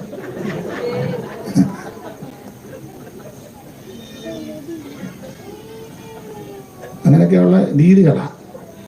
സ്തോത്രം. അപ്പോൾ ഒരു പുരോഹിതന്മാർ പോലും മൈൻഡ് ചെയ്യുന്നില്ല. പക്ഷേ അവിടെ ഒരു ഭക്തനായ മനുഷ്യരുണ്ട്, ശിമിയോൻ. അവനെ അരുളപ്പാടുണ്ടാക്കി, നീ കർത്താവാക്കുന്ന ക്രിസ്തുവിനെ കാണാൻ മരിക്കത്തില്ല. നല്ല പ്രായമുണ്ടെങ്കിലും മൂപ്പിലായി ഇങ്ങനെ ഇരിക്കുക. അന്നേരം പെട്ടെന്ന് ദൈവാത്മ നിയോഗം ഉണ്ടായി. പെട്ടെന്ന് പള്ളിയിലോട്ട് പോകാൻ പറഞ്ഞു. അങ്ങനെ എഴുന്നേറ്റ് പള്ളി വന്നപ്പോൾ അങ്ങേര് കണ്ടിക്കുന്ന കാളേനെയും കാളെ കണ്ടിക്കുന്ന കാളെ കൊണ്ടുവന്ന കറിയാച്ചനെയും അത് കണ്ടിക്കുന്ന കുരിയച്ചനുപദേശിനെയും ഒന്നുമല്ല പുള്ളി കണ്ടത്. പുള്ളി സൂക്ഷം വന്നപ്പോൾ യേശു കർത്താവിനെ കണ്ടു. ശിശുവുമായിട്ട് ദൈവാലയത്തിൽ നിൽക്കുന്ന മാതാപിതാക്കളെ കണ്ട ശിശുവിനെ കണ്ട് അങ്ങോട്ട് ഓടി ചെന്ന് ആ കൊച്ചിനെ ഇഞ്ഞ് കയ്യിലോട്ട് വാങ്ങി പറഞ്ഞു, ഇപ്പോൾ നാഥാ തിരുവചനം പോലെ നീ അടിയനെ സമാധാനത്തോടെ വിട്ടയക്കുക. വായിച്ച മോളെ ആ വാക്യം വായിച്ച 2-ാം അധ്യായത്തിൽ, ലൂക്കോസിന്റെ സുവിശേഷം 2-ാം അധ്യായത്തിൽ ശിമിയോൻ വന്ന ആ ഭാഗമുണ്ടല്ലോ, അതിന്റെ 28 മുതലുള്ള തിരുവെടുത്തല്ലേ ആ താഴെ. അവനവനെ കയ്യിലേന്തി ദൈവത്തെ പുകഴ്ത്തി, ഇപ്പോൾ തിരുവചനം പോലെ നീ അടിയനെ സമാധാനത്തോടെ വിട്ടയക്കുന്നു. പിന്നെ ജാതികൾക്ക് വെളിപ്പെടുവാനുള്ള പ്രകാശവും നിന്റെ ജനമായ ഇസ്രായേലിന്റെ മഹത്വവുമായി നീ സകല ജാതികളുടെയും മുമ്പിൽ ഒരുക്കിയിരിക്കുന്ന നിന്റെ രക്ഷയാണ് ക്രിസ്തു. സകല ജാതികൾക്കും ഒരുവനെയുള്ള രക്ഷകൻ യേശു ക്രിസ്തു. മനുഷ്യനായി ജാതിയും വർഗവും മരണവും ഉണ്ടാക്കി വെച്ച ദൈവത്തിന് ഇത് വിഷയമല്ല. ആട്ടെ, അങ്ങനെ ഉണ്ടാക്കി വെച്ചെങ്കിൽ ഇന്ന് രാത്രി പറയുക, സകല ജാതികൾക്കുമുള്ള രക്ഷ കർത്താവാകുന്ന യേശു ക്രിസ്തു. നീ ഏത് ജാതിയില, മനത്തില, കുലത്തില, കുടുംബത്തില, നിറത്തില, അതൊന്നും ദൈവത്തിന് വിഷയമല്ല. എന്നാ യേശുവിന്റെ അടുക്കൽ ആർക്ക് എപ്പോ വേണേലും വരാം. ഇന്ന ജാതിയാ ഇന്ന വർഗമാ പറഞ്ഞ മാറ്റി നിർത്തത്തില്ല. ആർക്കും വരാം. പിള്ളേർക്കും വരാം, പെണ്ണുങ്ങൾക്കും വരാം, കൊച്ചുങ്ങൾക്കും വരാം, പ്രായമുള്ള അപ്പനും വരാം. ആക്കമുള്ളതിനെല്ലാം വരാം. ആക്കമില്ലാത്തത് ഇരിക്കുന്ന ഇടത്ത് കിടക്കുന്ന ഇടത്ത് അവരുടെ അടുക്കൽ യേശു അങ്ങോട്ടും വരും. എനിക്ക് യേശുവിനെ ഒന്ന് കാണണം, എന്നെ എടുത്തോണ്ട് പോകാൻ ആരും ഇല്ല. നിന്നെ ആരും ചുമിക്കൊണ്ട് പോകുകയും വേണ്ട യേശുവിനെ കാണിക്കാൻ. ഇങ്ങോട്ട് കയറി ഇരുന്ന് കൊണ്ടുപോയേക്കാന്ന് യേശുവിനെ കാണിക്കാൻ. അങ്ങനെ വയ്യാഴിയായിട്ട് കിടക്കുകയാണ്, യേശു നിന്റെ അടുക്ക വരും. അതിനാ ജീവനുള്ള ദൈവം. സ്തോത്രം. ജീവനുള്ള ദൈവമാണ്. നിന്റെ അടുക്ക നടന്നു വരുന്നവനാ ക്രിസ്തു. ഏത് വ്യക്തിക്കും യേശുവിന്റെ അടുക്ക വരാം. ഏത് സമയത്തും ചെല്ലാം, ആർക്കും ചെല്ലാം. ചിലരെ എല്ലായിടത്തും ഒന്നും എല്ലാവരും കയറ്റുകയില്ല, ഇരുത്തുകയില്ല, കയറാനോട്ട് ഒക്കത്തുമില്ല. കയറുവെന്നൊക്കെ പറഞ്ഞ് വെളിയിൽ കൂടെ പാടി നടക്കുന്നുണ്ട് ചിലര്. ഒരു ദിവസം ഞാൻ മിക്കവാറും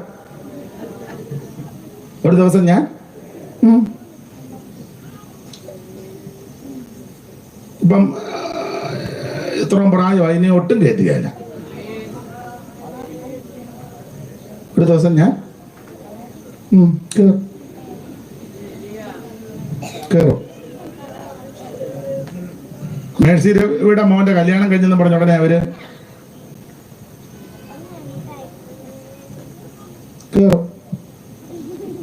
കയറുമെന്നും പറഞ്ഞ് മെയിൻ റോഡെയൊക്കെ പാടി നടക്കാം. എനിക്ക് തോന്നുന്നില്ല കയറ്റുവന്ന്. ഈ അടുത്ത സമയത്ത് നടന്ന കാര്യം തന്നെ. എത്ര കല്യാണം മുടക്കിയച്ചാ? പോട്ടെ. യേശുവിന്റെ ഇടയ്ക്ക് ആർക്കും വരാം, ഏത് സമയത്തും വരാം. യേശു നല്ലവൻ, എനിക്ക് യേശു നല്ലവൻ, നല്ല രക്ഷകന്റെ നാമം വാഴ്ത്തി പാടും ഞാൻ. യേശു നല്ലവൻ, അതെ എന്റെ യേശു നല്ലവൻ, യേശു നല്ലവൻ, എന്റെ യേശു നല്ലവൻ. മുൻപിലും പിറകിലും നടന്നു കാവലായി, മേഘമൊന്നെനിക്കുമേൽ വിരിച്ചു സ്നേഹമായി. നീണ്ട മരുഭൂവിലുള്ള കയ്യ താങ്ങിടും യേശു നല്ലവൻ, എന്റെ യേശു നല്ലവൻ, യേശു നല്ലവൻ, എനിക്കു യേശു നല്ലവൻ. ഓ നല്ല രക്ഷകന്റെ നാമം വാഴ്ത്തി പാടും ഞാൻ. യേശു നല്ലവൻ, അതേ യേശു നല്ലവൻ, യേശു നല്ലവൻ, എന്റെ യേശു നല്ലവൻ. കരമുയർത്തി കർത്താവിന്റെ മഹത്വം കൊടുക്കുക. യേശുവിന്റെ ഇടയ്ക്ക് ആർക്കും വരാം, ഏത് വ്യക്തിക്കും വരാം. ഒരു ഭൗതിക വസ്തുവും കൊണ്ട് കൊടുക്കണ്ട. അവൻ സ്വന്തം നല്ല മനസ്സോടെ കടന്നു പോ. യേശു നിന്നെ രക്ഷിക്കും, യേശു നിന്നെ വിടുവിക്കും, യേശു നിന്നെ സൗഖ്യമാക്കും, യേശു നിനക്ക് സമാധാനം നൽകും, യേശു നിനക്ക് ആശ്വാസം നൽകും. ആ അധ്വാനിക്കുന്നവര്, ഭാരം ചുമക്കുന്നവരുള്ള മുഴുവൻ ആൾക്കാരും വരാനാ പറഞ്ഞേ. സ്തോത്രം. ആർക്കും യേശുവിന്റെ അടുക്ക വരാം. അതുകൊണ്ടാണ് ശിബിയോൻ എന്ന് പറയുക, സകല ജാതികൾക്കും ഒരുക്കിയ നിന്റെ രക്ഷ. യേശു ക്രിസ്തു സകല ജാതികൾക്കും വേണ്ടി ഇറങ്ങി വന്നവനാ. ഒരു വിഭാഗത്തിന് വേണ്ടി മാത്രമല്ല, ഒരു സംഘടനയ്ക്കോ ഒരു സമൂഹത്തിന് വേണ്ടി മാത്രമല്ല, മനുഷ്യജാതിക്ക് വേണ്ടി ഇറങ്ങുന്നവനാ സ്വർഗത്തിലെ ദൈവം. ഈ കാര്യോ മറിയ ഹൃദയത്തെ സംഗ്രഹിച്ചു. അങ്ങനെ തന്നെ അവിടെ വേറൊരു അമ്മച്ചി ഉണ്ടായിരുന്നു. ആമേൻ. അന്നാമ്മ 36 വാക്യം വായിച്ചേ. 36. ആശേർ ഗോത്രത്തിൽ ഫനുവേലിന്റെ മകളായ ഹന്ന എന്നൊരു പ്രവാചകി ഉണ്ടായിരുന്നു. അവൾ കന്യാകാലത്തിൽ പിന്നെ ഭർത്താവിനോട് കൂടെ 7 സംവത്സരം കഴിച്ച് 84 സംവത്സരം വിധവയും വളരെ വയസ്സു ചെന്നവളുമായി ദൈവാലയം വിട്ടു പിരിയാതെ ഉപവാസത്തോടും പ്രാർത്ഥനയോടും കൂടെ രാവും പകലും ആരാധന ചെയ്തു പോന്നു. പ്രായമുള്ള അമ്മയുടെ രീതി കണ്ടോ? അല്ലാതെ അപ്പുറത്തെ വീട്ടിൽ കഴിഞ്ഞ് ഉണയും കൊതിയും പറഞ്ഞ് രാവിലെ വെളുപ്പിനെ ബെയ്ത്തോമിൽ ചെന്ന് ഭാഷണവാദിയോടും കുരുക്കെല്ലാം ഒപ്പിച്ച് സ്വോത്രം യോഗം കഴിഞ്ഞും പോകാതെ സിറ്റൗട്ടി ഇരുന്ന് പിന്നെ ഉള്ളവരോട് കുരുക്കെല്ലാം ഒപ്പിച്ച് അങ്ങനെയല്ല തള്ള. മനസ്സിലാകുന്നുണ്ടോ? മരുമകളുടെ കുറ്റവും പറഞ്ഞ്, മക്കളുടെ കൊച്ചുമക്കളുടെ കുറ്റവും പറഞ്ഞ് ആമന് കൂട്ടിക്കെട്ടി കുരുക്കൊപ്പിച്ച് നടക്കുന്ന തള്ളയല്ല. ശരിക്കും ഉറങ്ങാതെ ശരിക്കും കേൾക്കൊന്നുകൂടെ വായിച്ചാൽ മോളെ. അമ്മ എങ്ങനെയായിരുന്നു? അവൾ കന്യാകാലത്തിൽ പിന്നെ ഭർത്താവിനോട് കൂടെ 7 സംവത്സരം കഴിച്ച് 84 സംവത്സരം വിധവയും. വിധവയാ അമ്മ, വിധവയാ. പള്ളിയോട് ബന്ധപ്പെട്ടാ നിൽക്കുന്നത്, ദൈവാലയത്തിലുണ്ട്. പിന്നെ വളരെ വയസ്സ് ചെന്നവളുമായി നല്ല പ്രായമുള്ള അമ്മ ദൈവാലയം വിട്ടു പിരിയാതെ, ആലയം വിട്ടു പിരിയുന്നില്ല. പിന്നെ ഉപവാസത്തോടും പ്രാർത്ഥനയോടും കൂടി പ്രായം ഉണ്ടെങ്കിൽ അമ്മ ഉപവസിക്കും.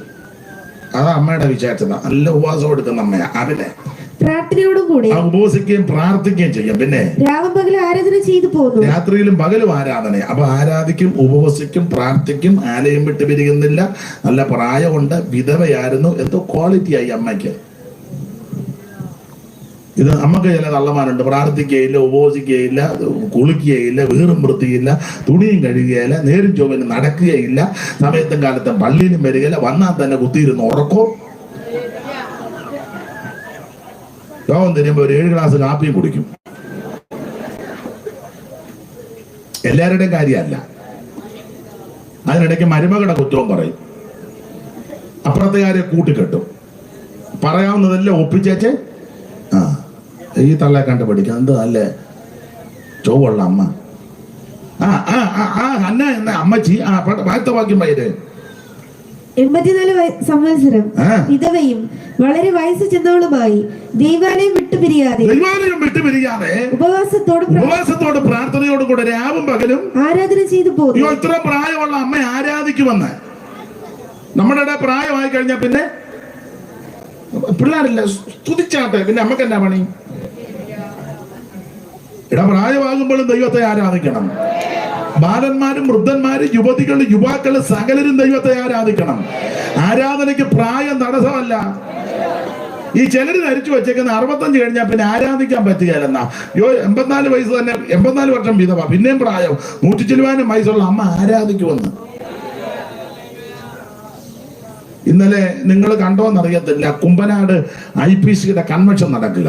100ാമത് കൺവെൻഷൻ ആയിരുന്നു. ആ കൺവെൻഷൻ ആരംഭിച്ചിട്ട് 100 വർഷം. അപ്പൊ സഭായുഗത്തിന് പാസ്റ്റർ MB വർഗീസ് അവർകളെ കൊണ്ടുവന്നു.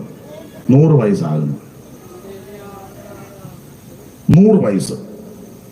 പുള്ളി കയറി നിന്ന് 10 മിനിറ്റ് കൊടുത്തു. എന്ത് വൃത്തിയായിട്ടാ പറയുന്നത്. പോടത്തരമോ ബോധക്കേടോ വിവരക്കേടോ ഒന്നും വായിന്ന് വരുന്നില്ലെന്നുള്ളതാ. നമുക്ക് 50 കഴിഞ്ഞാൽ പിന്നെ മുഴുവൻ ബോധക്കേടാ വായിന്ന് വരുന്നത്. പ്രാർത്ഥിക്കാൻ പറഞ്ഞ ആശീർവാദം പറയും, ആശീർവാദം പറഞ്ഞാൽ പറയാൻ പാട്ട് പാടും. കല്യാണം നടത്തിയാലും ചെറുക്കനോട് പറയേണ്ട കാര്യം പെണ്ണിനോട് പറയും, പെണ്ണിനോട് പറയേണ്ട കാര്യം ചെറുക്കൻ. പിന്നെ അവർക്ക് നേരത്തെ ഇതെല്ലാം പറഞ്ഞേച്ചിരിക്കുന്നതായതുകൊണ്ട് അവർക്ക് ഇപ്പൊ ഇതൊന്നും വിഷയവും. അവര് വാട്സാപ്പിനകത്തോടെ എല്ലാം പറയേണ്ടതെല്ലാം പറയുകയും കോവളത്തും എല്ലാം പോയി കഴിഞ്ഞേച്ച് ഒരു പദം വന്നാൽ അതുങ്ങൾ ഇപ്പം മിക്കതും വന്നിരിക്കുന്നത്. പിന്നെ തെറ്റിച്ചാലും അതുങ്ങൾ കണ്ണ് കാണിക്കുക, കുഴപ്പമില്ല, നമ്മൾ നേരത്തെ പറഞ്ഞാൽ.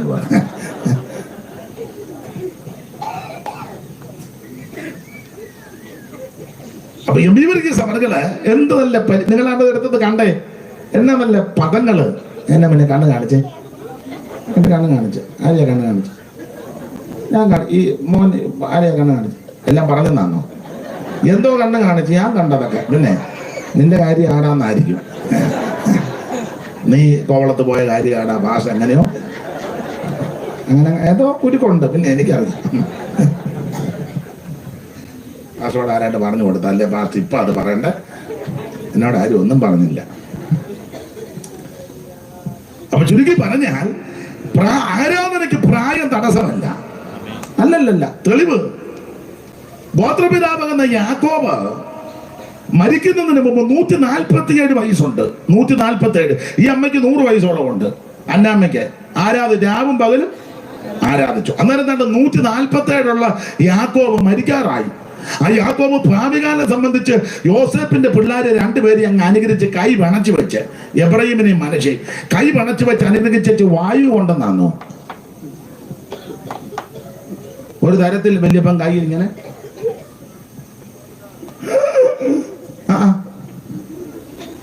കൈ പണച്ചു വെച്ചേച്ച് വായു കൊണ്ടെന്നല്ല. വായിച്ച മോളെ ഞാൻ മനനത്തിൽ നിന്ന് തരാം.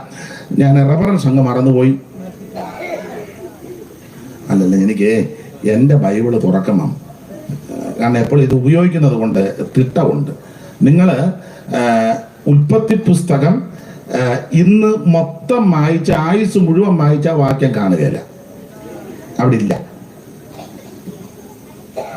നിങ്ങൾ എബ്രായ ലേഖനം അതിന്റെ 11-ാം അധ്യായത്തിന്റെ 21-ാമത്തെ വാക്യം വായിച്ച മോളെ. 11-21 എബ്രായം. വിശ്വാസത്താൽ യാക്കോബ് മരണകാലത്തിങ്കൽ 147 വയസ്സുണ്ട്. 147 വയസ്സുണ്ട് അപ്പൻ ഇപ്പോൾ. ആ മരണകാലത്തിങ്കൽ യോസേപ്പിന്റെ മക്കളെ ഇരുവരെയും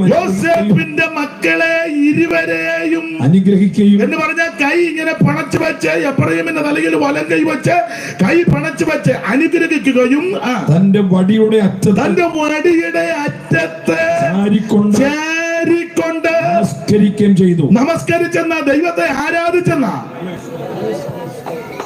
സ്തോത്രം. ഇംഗ്ലീഷിൽ വർഷിപ്പ് ചെയ്തെന്ന. ഇംഗ്ലീഷ് തമിഴാണോ? തമിഴിൽ അങ്ങനെ തമിഴ് വായിക്കും. അതുമായിട്ട് ചുമ്മായിരിക്കാതെ വായിച്ചു വായിക്കാൻ. എബ്രായർ 11-21. விசுவாசத்தினாலே யாக்கோபு தன் மரண காலத்தில் யோசேப்பினுடைய குமார இருவரையும் ஆசீர்வதித்து தன் கோலின் முனையிலே சாய்ந்து தொழுது கொண்டான். തൊഴുതു കൊണ്ടാണ് ആരാധിക്കുന്ന വണങ്ങല്ലേ? ആരാധനയാ. പുതിയ പരിഭാഷയിലെ ആരാധിച്ചെന്ന് തന്നെ. ഏത് പരിഭാഷയാ? നിങ്ങൾ രണ്ടുപേരും ഒന്ന് വായിച്ച്, നിങ്ങളും വെറുതെ ഇരിക്കുമോ? എന്തുവാ എഴുതിയേക്കുന്നെന്ന് അറിയാം. യോസേഫിന്റെ മക്കളെ ഇരുവരെ അനുഗ്രഹിക്കുകയും എന്റെ വടിയുടെ അറ്റത്ത് ചാരിക്കൊണ്ട് നമസ്കരിക്കുകയും ചെയ്തു. ഈ ബൈബിളിൽ എങ്ങനെ എഴുതിയേക്കുന്നു? ഇംഗ്ലീഷ് വർഷിപ്പെന്നാണോ? ഇംഗ്ലീഷ് പഠിക്കട്ടെ. വായിച്ചേ. വർഷിപ്പെന്നാണോ എഴുതിയേക്കുന്നത്? Jacob, as he was dying, blessed each the sons of Joseph and worshiped. മതിയല്ലോ, തെളിഞ്ഞു. എത്ര മതി? എല്ലാം രക്ഷപ്പെട്ട് വായിക്കണ്ട വന്നില്ല. ഏതായാലും നമ്മുടെ കൺവെൻഷൻ മലയാളത്തിലും വായിച്ച് തമിഴിലും വായിച്ച് ഇരിക്കട്ടെ. ഒരു തമിഴും ഇംഗ്ലീഷും അതും തമിഴ് ബൈബിളുമായിട്ട് വെറുതെ വന്നിരിക്കുകയെന്ന് ഒത്തല്ലോ. അപ്പൊ ഈ വാക്യത്തിലെല്ലാം യോസേഫ് ദൈവത്തെ ആരാധിച്ചെന്ന 147 വയസ്സുള്ള യോസേഫ് യാക്കോബ് ആരാധിച്ചു. 100 വയസ്സുള്ളവള്ള അമ്മ ഹന്നാമ്മ ദൈവത്തെ രാവും പകലും ആരാധിച്ചു. ആരാധനയ്ക്ക് പ്രായം തടസ്സമല്ല.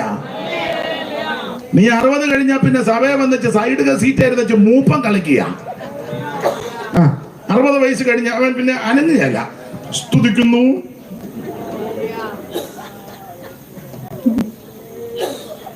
പിന്നെ അവൻ സഭയിലെ മൂപ്പന സൈഡ് സീറ്റ് അവന് കൊടുത്തിരിക്കുക. സായിബാബ ഇരിക്കുമ്പോൾ ഇരിക്കുക ഞായറാഴ്ച. ചിലർ എല്ലാവരുടെയും കാര്യം, ചിലർ പിന്നെ എന്തെങ്കിലും ചുമതല കിട്ടിയാൽ പിന്നെ ഒട്ടുമില്ല. ഇതാരാ? സഭയുടെ സെക്രട്ടറി. 2 പേനായി ഒരു ബുക്കുമായിട്ട് അവന് കോഴിക്കാരൻ വരുമ്പോൾ വരിക ഞായറാഴ്ച. മൂപ്പൻ ഇതേതാ? അത് കൗൺസിലാ. കൗൺസിൽ മാത്രം പറയാൻ മേലേ എന്റെ കുന്തം. സെക്രട്ടറിക്ക് ദൈവത്തെ ആരാധിക്കാൻ മേലേ. ഇതാരാ? അത് ട്രഷറാ. പുള്ളി ദൈവത്തെ ആരാധിക്കില്ല, സ്വോത്ര കാഴ്ചപാത്രത്തെ മാത്രം ഉന്നം വെച്ചിരിക്കുക. ഇത് ആശീർവാദം കഴിയുമ്പോൾ ചാടി എടുത്ത് ശിവനും മറ്റവനോട് പോയിരുന്ന് പമ്മിയിരുന്ന് ആരാധിക്കുന്ന സമയത്ത് ഇവനിങ്ങനെ രാമങ്കാത്ത വാഴത്തണ്ട ഇരിക്കും പോലെ ഇരിക്കുക. എടാ, ദൈവത്തെ ആരാധിക്കുന്നതിന് പ്രായം തടസ്സമല്ല. ദൈവത്തെ ആരാധിക്കുന്നതിന് പൊസിഷൻ തടസ്സമല്ല. ചിലക്കൊരു ചെറിയ ജോലി കിട്ടിയാൽ മതി. എല്ലാവരുടെയും കാര്യമല്ല. ചെറിയ ജോലി കിട്ടിയാൽ പിന്നെ ജോലിക്കാരല്ലേ. പുള്ളിയാണ് ഗവൺമെന്റ് സർവീസില. സർവീസ് എന്തുവാ അത് ഞാനിപ്പോ പറയുന്നില്ല. എടാ, നീ ദാവീദിനെ കണ്ടുപിടിക്കുക. രാജാവാ. പെട്ടകം പട്ടണത്തിൽ വന്നപ്പോൾ രാജവസ്ത്രം മാറ്റിവെച്ച് പഞ്ഞുനൂലം കൊണ്ടുള്ള അങ്ക് ധരിച്ച് പെട്ടകത്തിന് മുമ്പാകെ പൂർണ്ണ ശക്തിയോടെ കുതിച്ച് നൃത്തം ചെയ്തെന്ന്. ആരാധനയ്ക്ക് നിന്റെ പൊസിഷൻ തടസ്സമല്ലെന്ന്. ആരാധനയ്ക്ക് പ്രായം തടസ്സമല്ല. ആരാധനയ്ക്ക് കുടുംബ മഹിമയൊന്നും തടസ്സമല്ല. ദൈവത്തെ സകലരും ആരാധിക്കണം. ആരാധനയ്ക്ക് യോഗ്യൻ ദൈവമാ. പ്രായം തടസ്സമല്ല, പൊസിഷൻ തടസ്സമല്ല, പദവിയൊന്നും നിനക്ക് തടസ്സമല്ല, കുടുംബ മഹിമ തടസ്സമല്ല, ജോലി തടസ്സമല്ല, ഒന്നും തടസ്സമല്ല. എല്ലാവരും ദൈവത്തെ ആരാധിക്കണം. ബാലന്മാരും വൃദ്ധന്മാരും യുവതികൾ സകലരും ദൈവത്തെ ആരാധിക്കണം. സൂര്യ ചന്ദ്രന്മാർ നക്ഷത്രധാര സമൂഹങ്ങളെല്ലാം സകല ജീവനുള്ളതൊക്കെ ദൈവത്തെ ആരാധിക്കണം. ബാലന്മാർ വൃദ്ധന്മാർ യുവതികൾ യുവകന്മാരും ബാലന്മാർ വൃദ്ധന്മാർ യുവതികൾ യുവതികൾ പുകകിന്നരം കൈതാളമേളത്താൽ പുകകിന്നരം കൈതാള എളത്താൽ മാറ്റിയിടട്ടെ. മകത്വമേ മകത്വമേ മകത്വം തന്നാമത്തിനേ മകത്വമേ മകത്വമേ മകത്വം തന്നാമത്തിനേ മകത്വത്തിനോ സ്തോത്രയാഗത്തിനോ യോഗ്യൻ മകത്വത്തിനോ സ്തോത്രയാഗത്തിനോ പരമയർത്ത് ദൈവത്തെ സ്തുതിക്കാം. അവൾ ആരാധനയ്ക്ക് പ്രായം തടസ്സമല്ല. ദൈവത്തെ ആരാധിക്കണം. അപ്പൊ ഹന്നാ എന്ന പ്രവാചകൻ പെട്ടെന്ന് വന്ന് കുഞ്ഞിനെ കൈകളിലേന്തി ദൈവത്തെ സ്തുതിച്ച് പ്രവചനാത്മാവി കാര്യം പറഞ്ഞു. ഈ കാര്യവും മറിയ ഹൃദയത്തെ സംഗ്രഹിച്ചു. എന്ന് പറഞ്ഞാൽ 6-ാം മാസത്തിൽ ഗബ്രിയേൽ മാലാഖ വന്ന് പറഞ്ഞത് മറിയ സംഗ്രഹിച്ചു. ആട്ടിടയന്മാര് വന്ന് പറഞ്ഞ കാര്യവും മറിയ സംഗ്രഹിച്ചു. വിദ്വാൻമാര് വന്ന് പറഞ്ഞ കാര്യവും മറിയ സംഗ്രഹിച്ചു. ശിമയോൻ വന്ന് പറഞ്ഞ കാര്യവും മറിയ സംഗ്രഹിച്ചു. ഹന്ന എന്ന പ്രവാചക പറഞ്ഞ ഇതെല്ലാം മറിയ ഹൃദയത്തെ സംഗ്രഹിച്ചു. 12-ാമത്തെ വയസ്സിൽ ദൈവാലയത്തിൽ പോയി. തിരിച്ചു വന്നപ്പോ യേശുവിനെ കണ്ടില്ല. തിരിച്ചവർ ചെന്നപ്പോൾ അവിടുന്ന് ശാസ്ത്രിമാരുടെയൊക്കെ നടുവിലിരുന്ന് ന്യായപ്രമാണം എടുത്ത് നന്നായിട്ട് അവതരിപ്പിക്കുക.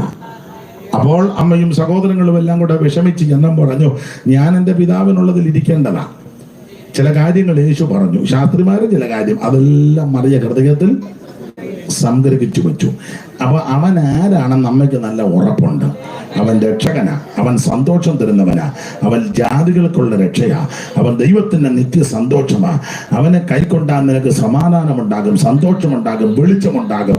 അവൻ അത്ഭുത മന്ത്രിയാ.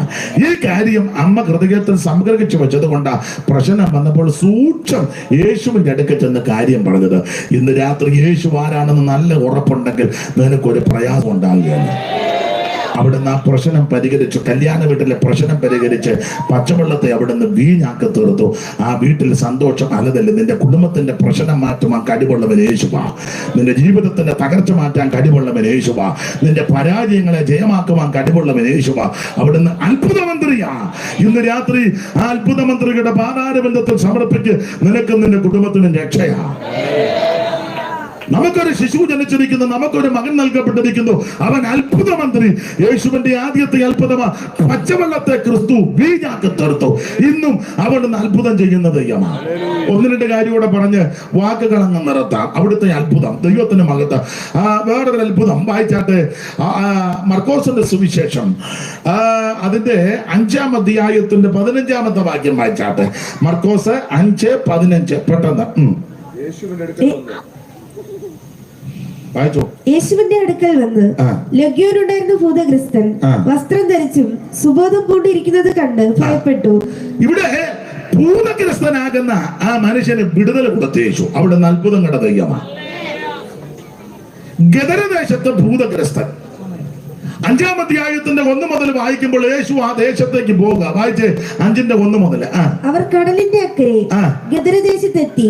പടകിൽ നിന്ന് ഇറങ്ങി ഉടനെ ഈ ഗദരദേശത്ത് എത്തി എന്ന് പറയാൻ അങ്ങനെ എടുത്ത് എഴുതാൻ കാര്യം എത്താതിരിക്കാനുള്ള പ്രശ്നം ഉണ്ടാക്കി. അതാ എത്തി എന്ന് എടുത്ത് പറഞ്ഞിരിക്കുന്നത്. അങ്ങനെ ആ ദേശത്ത് അവര് എത്തി എന്ന് പറയാൻ കാര്യം എത്താതിരിക്കാൻ പിശാച് പ്രവർത്തിച്ചതാ. ആയുധ പ്രവർത്തിച്ചത് 4:35 മുതൽ വായിച്ചേ മോളെ. 4:35 മുതൽ. അന്ന് സന്ധ്യയായപ്പോൾ നാം അക്കരയ്ക്ക് പോകാ എന്ന് അവൻ അവരോട് പറഞ്ഞു. യേശു തന്നെ ശിഷ്യന്മാരോട് പറഞ്ഞു. അന്ന് സന്ധ്യയ്ക്ക് എന്ന് പറഞ്ഞാൽ പുറകോട്ട് പഠിച്ചാൽ രാവിലെ മുതൽ വൈകുന്നേരം വരെ യേശു വചനം പറഞ്ഞു. രാവിലെ മുതൽ വൈകുന്നേരം വരെ വചനം പറഞ്ഞു.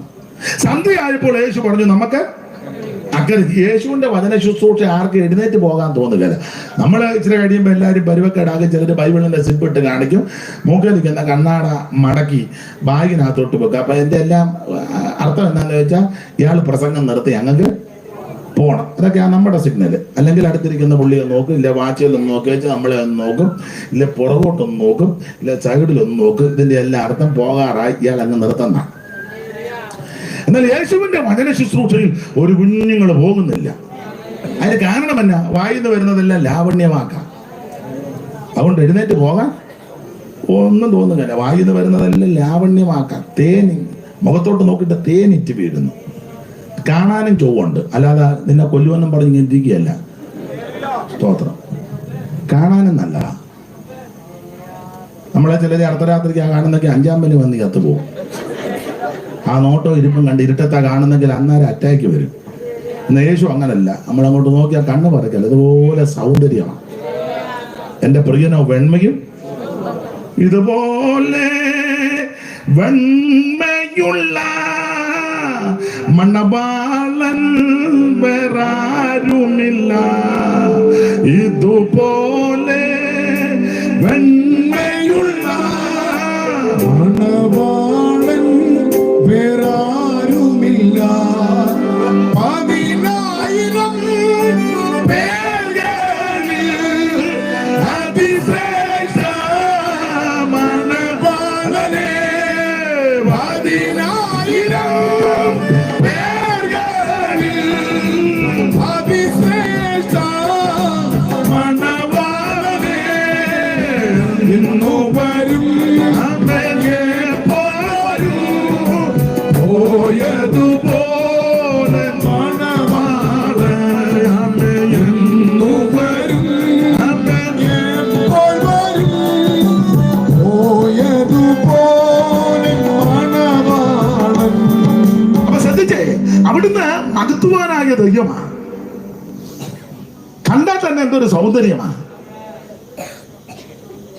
ചിലരെ കണ്ടാൽ നമുക്ക് ഭയം ഉണ്ടാകും. പണ്ട് സ്കൂളിൽ പഠിച്ചൊരു പദ്യമുണ്ട്, നിങ്ങൾ പഠിച്ചിട്ടുള്ളതാ. ഇല്ലേ, ഭീമനെ പൂ പറിക്കാൻ പോയല്ലോ, ആ പൂവിന്റെ പേരും മറന്നുപോയി. കല്യാണ സൗകര്യം എപ്പോഴും പറിക്കാൻ പോയി. ഭാര്യ പറഞ്ഞത് കൊണ്ടുവരണമെന്ന് പറഞ്ഞ് ഇയാള് പോയി. അങ്ങനെ പുള്ളി അങ്ങോട്ട് ചെല്ലുമ്പോൾ ഒരു കുരങ്ങൻ വഴി കിടക്കുക. പഠിച്ചല്ലയോ? അതാ പിന്നെ അപ്പം ഭീമൻ പറഞ്ഞു മാറി കിടക്കാൻ പറഞ്ഞു. അതിനെ കുരങ്ങൻ അതിലും മുറ്റ. ഞാൻ പറഞ്ഞൊരു കാര്യം ചെയ്യുക, ആ ഗത കൊണ്ട് വാലം കൊണ്ട് മാറ്റി വെച്ച് എല്ലാം കൊണ്ട് പോകണം. പുള്ളി കുരങ്ങനെ ആക്ഷേപിച്ചു. നോക്കടാ, നമ്മുടെ മാർഗെ കിടക്കുന്ന മർക്കടാ, നീ അങ്ങ് മാറിക്കിടാശടാ ഉൾക്കട സ്ഥാനത്ത് വന്ന് നിനക്ക് ധൈര്യം ഉണ്ടോ എന്നൊക്കെ ചോദിച്ചപ്പം പുള്ളി തിരിച്ച് നല്ല നല്ല കൊള്ളിച്ച വർത്താനം പറഞ്ഞത് കുരങ്ങനാന്നില്ല. പിന്നെ ഇവിടെ പള്ളിക്കൂടത്തിൽ പഠിച്ചതാ. പുള്ളിയോട് മർക്കടൻ എന്ന് നീ ധിക്കരിക്കേണ്ടോ, മർക്കടന്മാരിലും മുഷ്കരന്മാരുണ്ട്. പണ്ടോര് മർക്കടത്താനല്ലയോ പന്തി കണ്ടനെന്നുണ്ടായ നക്തൻ ചന്ദ്രേന്ദ്രന് വാളുകൊണ്ട് ആശു വരിഞ്ഞു കെട്ടി സദാ 4 സമുദ്രങ്ങൾ ചാടിക്കിടന്നതും മറ്റൊരു ദേഹം മഹാവാരി രാശിയെ സത്വരം ചാടിക്കിടന്ന് ഞാൻ ശങ്ക കൂടാതെ നിശാചര വീരന്റെ ലങ്കയിൽ പുക്ക് ഭയങ്കരന്മാരായ കിങ്കരന്മാരെ പലരെ വധിച്ചതും തൻകേളി കാനനം തല്ലി തകർത്തതും ഹുങ്കാരമോട് രണത്തിനൊരുങ്ങിയ ലങ്കേശപുത്രനെ കണ്ടം മുറിച്ചതും പങ്കേര് കാക്ഷിയാം വൈദേകി തന്നോട് സംക്ലേശമെല്ലാം പറഞ്ഞു കളഞ്ഞതും യുദ്ധത്തിനെത്തിയ നക്തന്ദ്രേന്ദ്രന്റെ തേർത്തട്ടിലന്മാർ ചാടിക്കരയിട്ട് ചണ്ടമായുള്ള ഒരു പാണീതലം കൊണ്ട് 2 സ്ഥലങ്ങളിൽ താടനം ചെയ്തതും. എന്നിട്ട് പറഞ്ഞു, മാനമുള്ള ആളുകൾ ഞങ്ങളുടെ ജാതിയിൽ ഞാൻ അറിയുന്നോർ പലരുണ്ട്, പാണ്ഡവ നീ ആള് മാറി കളിക്കരുതെന്ന് പറഞ്ഞു. പള്ളിക്കൂടത്തിൽ പഠിച്ചല്ലേ, അന്ന് ക്ലാസ്സിൽ പോയില്ല എന്ന് തോന്നുന്നു. ഏതായാലും ഭാഗ്യത്തിന് ഞാൻ അന്ന് പോയി. അപ്പം ഇതെല്ലാം പറഞ്ഞേച്ച് ആള് തെറ്റിയ അവൾ പുള്ളി ഇതെല്ലാം കഴിഞ്ഞേച്ച് നിന്ന നിപ്പിൽ അങ്ങ് കളന്നു. അകവാള് വെട്ടിപ്പോയി കണ്ടിട്ട്. അത് കുഞ്ഞൻ നമ്പ്യാർ നല്ല സരസമായിട്ട് നല്ല നല്ല ഭാഷയല്ലേ, അത് ഞാൻ മറന്നുപോയി, പണ്ട് പഠിച്ചതാ. എങ്കിൽ ആ വരികൾ ഇങ്ങനെ: ഉത്തമതി നരപതി തന്നുടെ വാക്കുകൾ അങ്ങനെ കേട്ടു, ബുദ്ധിയലതി കനിവ് കലന്നു കുതൂഹമിനന്നു ഹനുമാൻ വർത്തിത തരതവള ഹിമാചല സന്നിപ തുങ്ക ശരീരൻ നെടുതാകിന കൊടിമരമെന്ന കണക്ക് തടിച്ചൊരു വാലും, കൊടിമരം പോലൊരു വാല്, നെടുതാകിന കൊടിമരമെന്ന കണക്ക് തടിച്ചൊരു വാലും, തുട നയനങ്ങളും അമ്പോട്ട് ചെമ്പ് കിടാരം പോലെ, കണ്ണ് രണ്ടും വലിയ എമ്പുപാത്രം പോലെ, തുട നയനങ്ങളും അമ്പോട്ട് ചെമ്പ് കിടാരം പോലെ, കുടിലാകൃതി ചരികല പോലെ വിളങ്ങിന ദന്തകദമ്പം, ചടുല സ്ഫുട സടകളും ഇട്ട കലരുന്ന ഭയങ്കര മുഖവും, പരികത്തോട് പടപൊരു തീടിന പൃഥുതരകര ദണ്ഡയുഗങ്കരതര നികര നികായവും, ഉത്കടകണ്ഠ മകുണ്ടം ഗിരിവര സമമാകിന മാറുവിട്ട പടുത്തര മുത്തര ഉദാരം, ഉരുമത തുടകൾ ഉടമയിൽ അതിഗംഭീരം, ലങ്കാപുര ഗോപുരം അതിൽ തകർത്തൊരു ജങ്കായുഗളം. നിങ്ങൾ പറയും പുള്ളിക്ക് ബന്ധനമാണെന്ന് പറയും. അന്ധകാര ശക്തി ആ പുള്ളിയെ, അതുകൊണ്ട് ഞാൻ ഒന്നും പറയുന്നില്ല. ചുരുക്കി പറഞ്ഞാൽ നിന്ന നിപ്പി പുള്ളി ആകവാള് വെട്ടിപ്പോയി. എന്നാൽ ഒരു കാര്യം പറയാ, നിങ്ങൾ യേശുവിനെ ഒന്ന് ശ്രദ്ധിച്ചു നോക്കിക്കേ, യേശുവിനെ സൂക്ഷിച്ചേ, അവിടുത്തെ മുഖത്തിൽ നിന്ന് തേൻ ഇറ്റിറ്റ് വീഴുക. അതാ സൈമൺ സാർ നോക്കിയിട്ട് പറഞ്ഞു, നിൻമുഖത്തു നിന്ന് തൂകും നന്മ പൂരത്തിലമ്പൈ, നിൻമുഖത്തോ നിന്നു തൂകും നന്മ പൂരത്തിലമ്പൈ, മുങ്ങിലയിക്കുന്നു ദിവ്യ ജ്ഞാനികൾ നിന്റെ നന്മൊഴി കരികണയുവതിനൊരു നവ്യമായ സയൻസുമില്ലതു സമ്മതിക്കും മഞ്ഞരല്ല പ്രാണികൾ ഉണ്മയറിയുന്നതില്ലേ. അപ്പൊ സാറ് പറയുക, അവിടുത്തെ തിരുമുഖത്തിന് തേൻ ഇറ്റിറ്റ് വീടുക. അതുകൊണ്ട് അവൻ വരുന്നവരാരും പോവുകയല്ല. എന്തോ ഒരു പ്രഭയാ മുഖത്ത്. വായിന്ന് വരുന്നത് ലാവണ്യ വാക്ക്. സ്തോത്രം. നിങ്ങളെ ആശ്വസിപ്പിക്കാം, നിങ്ങളെ അനുഗ്രഹിക്കാം, നിങ്ങളെ സഹായിക്കാം. അധ്വാനിക്കുന്നവരും ഭാരം ചുമക്കുന്നവരും എല്ലാം എന്റെ അടുക്ക വാ. ഇങ്ങനെയൊക്കെയാ പറയുന്നത്. സ്തോത്രം. ഞാനോ ലോകാവസാനത്തുള്ള എല്ലാ നാളും നിങ്ങളുടെ കൂടെ ഉണ്ട്. ഇങ്ങനെയൊക്കെ. അതുകൊണ്ട് ആൾക്കാർക്ക് പോകാൻ തോന്നുന്നില്ല. 70 വട്ടം ക്ഷമിക്കേ. ഇങ്ങനെയൊക്കെ നല്ല കാര്യങ്ങളാണ് പറഞ്ഞു കൊടുക്കുന്നത്. അതുകൊണ്ട് ആർക്കും പോകാൻ തോന്നുന്നില്ല. അപ്പൊ രാവിലെ മുതൽ വൈകുന്നേരം വരെ യേശു വചനം പറഞ്ഞു, ആരും പോകുന്നില്ല. സന്ധ്യയായപ്പോ യേശു ശിഷ്യന്മാരോട് പറഞ്ഞു, നമുക്ക് അക്കരയ്ക്ക് പോകാം. ഞാൻ അധികം വിവരിക്കുന്നത് എല്ലാം കൂടെ വള്ളത്തെ ചാടി കയറി. എനിക്കൊന്ന് പറഞ്ഞു തീർന്നപ്പോഴേമാരെല്ലാം കൂടെ ചാടി വള്ളത്തിൽ കയറി. യേശു പുറകെ വന്നപ്പോ യേശുവിന് ഇരിക്കാൻ പടിയില്ല, വായുക്കോലുമില്ല, ഇടയില്ല. എന്നെ യേശു നോക്കിയപ്പോ എങ്ങുമില്ല. എല്ലാം പത്രോസ് നടപ്പടി പിടിച്ചു, കാരണം താക്കോല് പുള്ളിയുടെ ഇല്ല. പുള്ളി സെന്ററിലെ പിന്നെ നമ്മള് ചേട്ടത്തി ചെന്ന് നമ്മൾ എഴുന്നേക്കാൻ നോക്കിയിരിക്കും ഒരാൾ ചാടി തരോട്ട്. കഴിഞ്ഞ ദിവസം ഞാൻ ചെന്നപ്പോൾ ഞാൻ എഴുന്നേറ്റ് തിരിച്ചു വന്നപ്പോൾ വേറെ ആൾ കയറി ഇരുന്നു. ഞാനും പോരുന്നതുകൊണ്ട് ഇനി പോന്നു.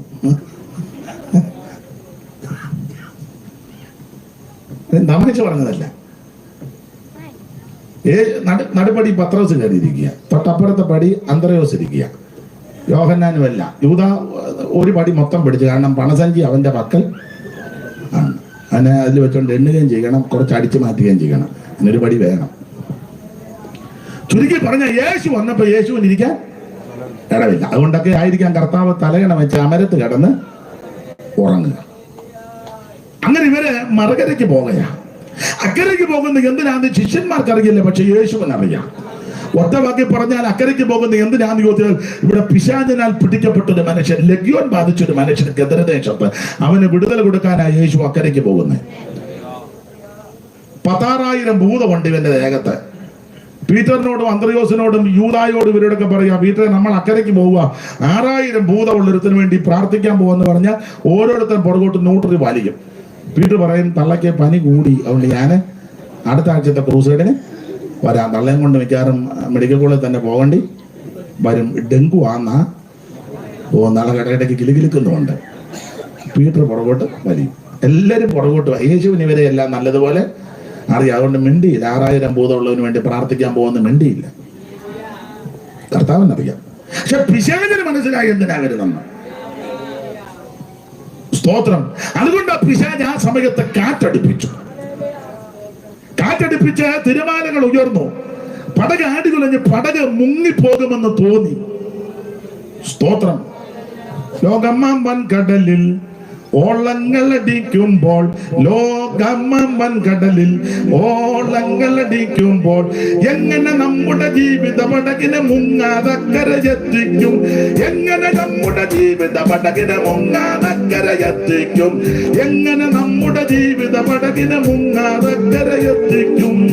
ലോകമാം കടലിൽ ഓളങ്ങളടിക്കുമ്പോൾ, ലോകമാം കടലിൽ ഓളങ്ങളടിക്കുമ്പോൾ, എങ്ങനെ നമ്മുടെ ജീവിത പടകിനെ മുങ്ങാതക്കരയെത്തിക്കും, എങ്ങനെ നമ്മുടെ ജീവിത പടകിനെ മുങ്ങാതക്കരയെത്തിക്കും, എങ്ങനെ നമ്മുടെ ജീവിത പടകിനെ മുങ്ങാതക്കരയെത്തിക്കും. ചുരുക്കി പറഞ്ഞാൽ ഈ പടക് മറുകര ചെന്നടുത്താൽ ഈ പിശാചിനാൽ പിടികൂടിയ, പിശാചിനാൽ ബാധിതനായ മനുഷ്യന് വിടുതൽ കിട്ടും. ആ അത്ഭുതം നടക്കരുത്. ഇവൻ പിശാചിന്റെ പിടിയിൽ അമർന്ന് നശിക്കണം. അതാ സാത്താന്റെ ഇംഗിതം. എന്നാൽ ആ സാത്താന്റെ കെട്ടുകളെ അടിപ്പാനാ യേശു അക്കരയ്ക്ക് പോകുന്നത്. യേശുവിന്റെ ഒരു അത്ഭുതമാണ്. ഇന്ന് രാത്രി പൈശാചിക ബന്ധനത്തിൽ വലകുന്ന ആരെങ്കിലും, അത് വ്യക്തിപരമായിട്ടോ നിന്റെ കുടുംബത്തെയോ ദേശത്തോ ബന്ധിച്ചിട്ടുണ്ടെങ്കിൽ അത് അടിച്ചു മാറ്റുവാൻ കഴിവുള്ള അത്ഭുതമന്ത്രിയാ യേശു. നിന്റെ കുടുംബത്തിൽ കൂടെ നടക്കുന്ന പിടിമരണങ്ങൾ, നിന്റെ കുടുംബത്തെ കാർന്നു നിൽക്കുന്ന രോഗബന്ധനങ്ങൾ, ചികിത്സിച്ചിട്ട് ഭേദം വരാത്ത ചില ബന്ധനങ്ങൾ, അത് പൈശാചിക ബന്ധനമാണെങ്കിൽ ഇന്ന് രാത്രി അതിനെ അടിച്ചു മാറ്റുവാൻ കഴിവുള്ള അത്ഭുത മന്ത്രി ഈ രാത്രി ഇവിടെ നടുവിൽ വന്നിട്ടുണ്ട്. നീ വിശ്വസിച്ച് ഏറ്റെടുക്ക്. ഇന്ന് രാത്രി അത്ഭുത മന്ത്രിയുടെ ഭാരത്തിൽ ഏൽപ്പിക്ക്. ഈ രാത്രി നിനക്ക് വിടുതലാ. അപ്പൊ യേശു മറുകരയല്ലാതിരിക്കാൻ പിശാച് കാറ്റടിപ്പിച്ചു. ഇത് പിശാചടിപ്പിച്ച കാറ്റാ. എല്ലാ കാറ്റും ഒന്നും പ്രകൃതിയുടെ പ്രതിഭാസത്താൽ വരുന്നതല്ല. ചിലതൊക്കെ പിശാചടിപ്പിക്കും. ഈ ഒരു കൊടുങ്കാറ്റ് വന്ന് പെരയുടെ മൂലക്കടിച്ചിരിക്കോ, കൊച്ചുങ്ങൾ 10 കൂടെ പെര വീണ് ചത്തത്. യോബിന്റെ ഷാജങ്ങനെ അടുപ്പിക്കും. സ്തോത്രം. കൊടുങ്കാറ്റ്, പെരുങ്കാറ്റ്. ചുരുക്കി പറഞ്ഞാൽ ഈ കാറ്റടിപ്പിച്ച് തിരമാല ഉയർന്നു, പടക് ആടി ഉടഞ്ഞു. മുങ്ങുമെന്ന് തോന്നിയപ്പോൾ ഇവർ യേശുവിനെ ഉണർത്തി. ആദ്യം സന്തോഷത്തോടുള്ള യാത്രയായിരുന്നു അക്കരയ്ക്ക്. പാട്ടുമൊക്കെ പാടി. ആദ്യത്തെ പാട്ട് ഇതായിരുന്നു, മോക്ഷയാത്രയാണിത്. ഇച്ചിരി കഴിഞ്ഞപ്പോ പാട്ട് മാറി. ഞാൻ പാടുന്നില്ല അധികം, ആകെ പ്രശ്നമായി, പടകാടി ഉലഞ്ഞ് മുങ്ങുമെന്ന് തോന്നി. അപ്പോൾ ഇവര് കർത്താവിനെ ഉണർത്തി, നാഥ ഗുരു, ഞങ്ങൾ നശിച്ചു പോകുന്നത്. അതിന് മറുവശം ഞാനങ്ങ് പറയാം, നീ നശിക്കോ താഴുകയോ വെള്ളം കുടിക്കോ അതൊക്കെ ചെയ്യും, ഞങ്ങളെ എന്തിനാ വിചാരമില്ലയോ വന്നു. യേശു വിടുന്നിട്ട് കാറ്റിനെ ശാസിച്ചു, ശാന്തത വന്നു. അതുകൊണ്ട് 5-ാം അധ്യായത്തിൽ അവര് ഗദരദേശത്ത് എത്തി. പന്തിരുവരും പരമഗുരുവും വലിയൊരു പടകിൽ യാത്രാ ഗലീലയ കടലിൽ, വലിയൊരു പടകിൽ യാത്രാ ഗലീലയ കടലിൽ. പന്തിരുവരും പരമഗുരുവും വലിയൊരു പടകിൽ യാത്രാ ഗലീലയ കടലിൽ, വലിയൊരു പടകിൽ യാത്രാ ഗലീലയ കടലിൽ. കർത്തനേശു അമരത്തിരുന്നു, നിദ്രയിലാണ്ടു അവർ ഭദ്രത പൂണ്ടു, നിദ്രയിലാണ്ടു അവർ ഭദ്രത പൂണ്ടു. വാഴ്ക വാഴ്ക യേശുനാഥ് അതിജയരൂപൻ, വാഴ്ക വാഴ്ക യേശുദേവൻ അതിജയരൂപൻ, അതിശയരൂപൻ അവ വിമലജപാദൻ, അതിശയരൂപൻ അവ അതിശയം, അത്ഭുതം. യേശു വരുന്നത് കാറ്റിനെ ശാസിച്ചു, ശാന്തത വന്നു, അവർ മറുകരയ്ക്കെത്തി. അതാണ് 5-ാം അധ്യായത്തിൽ വായിച്ചത്. വായിച്ചോ മോളെ ഇനി. അവർ കടലിന്റെ അക്കരെ ഗദരദേശത്തെത്തി. പടകിൽ നിന്ന് ഇറങ്ങിയ ഉടനെ അശുദ്ധാത്മാവുള്ള ഒരു മനുഷ്യൻ, പിശാചിനാൽ പിടിക്കപ്പെട്ട ഒരു മനുഷ്യൻ, എല്ലാ ഭാഗവും എടുക്കുന്നില്ല. അവന്റെ പ്രകൃതി അവനെ കല്ലറയിലാ കിടപ്പ്. ആൾക്കാരുമായിട്ട് അധികം ഇടപെടുന്നൊന്നും ഇല്ല. ഒറ്റ തിരിഞ്ഞ് നടക്കുമ്പോൾ ഓർക്കണം പിശാചാന്ന്. സഭയെ വന്നാലും ചിലരോട് മിണ്ടുകയല്ലോ, അവന് ഭൂതമാ. താമസിച്ചേ വരുവുള്ളൂ, യോഗം തിരുന്നതിന് മുന്നേ അവൻ പോകും. ആരോടും അവനെ ഭൂതം കൊണ്ട് നടക്കുക. എന്നിട്ട് ഇവനിടയ്ക്ക് പറയാം, ഞാൻ ആരോടും എടാ എനിക്ക് ഭൂതമാ, പിന്നെ വ്യാജ ഇറക്കിക്കൊണ്ട് നടക്കുക. മിണ്ടിയ കുഴപ്പമാ. അതാ ഇവൻ കല്ലറല്ല, തന്നെത്താൻ ഇവൻ അങ്ങനല്ലേ മോളെ. 5-ാം വാക്യം വായിച്ചേ. അവൻ രാവും പകലും കല്ലറകളിലും മലകളിലും ഇടവിടാതെ നിലവിളിച്ചും ഇടവിടാതെ കുറുക്കു വിളിക്കുകയൊക്കെ ചെയ്യും. പിന്നെ തന്നെത്താൻ കല്ലുകൊണ്ട് ചതച്ചും പോന്നു. ചുമ്മാ ഇങ്ങനെ അലയ്ക്കുന്ന പെണ്ണുങ്ങളുണ്ട്, നിനക്ക് ഭൂതവാമേരി എന്റെ ദൈവമേന്നും പറഞ്ഞു വ്യായാ നിനക്ക്. തന്നെത്താൻ അങ്ങ് ചതക്കുക. പണ്ടൊക്കെ ഉണ്ടായിരുന്ന മരണ വീടുകളിൽ അങ്ങനെ ഇടിക്കുമായിരുന്നു. ഞങ്ങളുടെ അവിടെ ഒരു അമ്മ മരിച്ചപ്പോണ്ട് മരുമകൾ ഇങ്ങനെ നിൽക്കുക കരയാൽ. എന്നൊക്കെ പണ്ട് കാലമല്ലേ. അപ്പൊ ഈ മരുമകളുടെ മുന്നിലൊരു തള്ള നിൽപ്പുണ്ടായിരുന്നു. ഇവര് ഡെഡ് ബോഡി എടുക്കുന്നത് എന്റെ ദൈവമേന ആർക്കട്ടാ മുന്നിൽ നിൽക്കാനുള്ള നെഞ്ചിനിട്ടാണ് ഇടിക്കുന്നത്. ഇവര് പുറകെ നിൽക്കുക, അവരുടെ നെഞ്ചിനിട്ടാണ് ഇടിക്കുന്നത്. അവരുടെ മുന്നിലൊരു തള്ള നിൽപ്പുണ്ട്, അതൊന്നും അറിയാൻ നിൽക്കുക. എന്റെ അമ്മച്ചി എന്നും പറഞ്ഞ അവരുടെ നെഞ്ചിനിട്ട്. അപ്പൊ തന്നെത്താൻ അലക്കി ഇടുകയ, അത് ഭൂതമാണ്. അവൻ തന്നെത്താൻ ചതച്ചും, കല്ലുകൊണ്ട് ചതച്ചും അവൻ യേശുവിനെ ദൂരത്തു നിന്ന് കണ്ടിട്ട് ഓടിച്ചെന്ന് അവനെ നമസ്കരിച്ചു. അവൻ ഉറക്കെ നിലവിളിച്ചു, യേശുവേ. അവനെ ആർക്കും അടക്കാൻ പറ്റുന്നില്ല. ഇവൻ കല്ലറകളിലും മലകളിലും ഒക്കെ സഞ്ചരിച്ച് കടക്കുക, ആർക്കും അടക്കാൻ പറ്റുന്നില്ല. തന്നെത്താൻ ഉപദ്രവിക്കുക. ഇങ്ങനെ പിശാചനാൽ പിടിക്കപ്പെട്ട ഇവൻ വിസ്തരിക്കുന്നില്ല. യേശുവിനെ കണ്ടപ്പോൾ അവനോട് യേശുവിന്റെ അടുക്ക വന്നു. കാരണം വന്നവൻ അത്ഭുതമന്ത്രിയാ. ഞാൻ വിവരിക്കുന്നില്ല. യേശു ഇവന്റെ മേലുള്ള ഭൂതത്തെ ശാസിച്ചു. അത് പന്നിയുടെ ദേഹത്ത് കയറി. പന്നിയെല്ലാം കൂടെ കടുന്തൂക്കോടെ വെള്ളത്തിൽ ചാടി പന്നിയെല്ലാം കൂടെ ചത്തു. ഒന്നാമത്തെ പന്നിക്ക് ബോധമുള്ളതല്ല, ഭൂതവും കൂടെ കയറിയപ്പോ ഉള്ള ബോധവും കൂടെ പോയി. പന്നിയെല്ലാം കൂടെ സ്തോത്രം. എത്ര പന്നി ഉണ്ടായിരുന്നു അവളെ?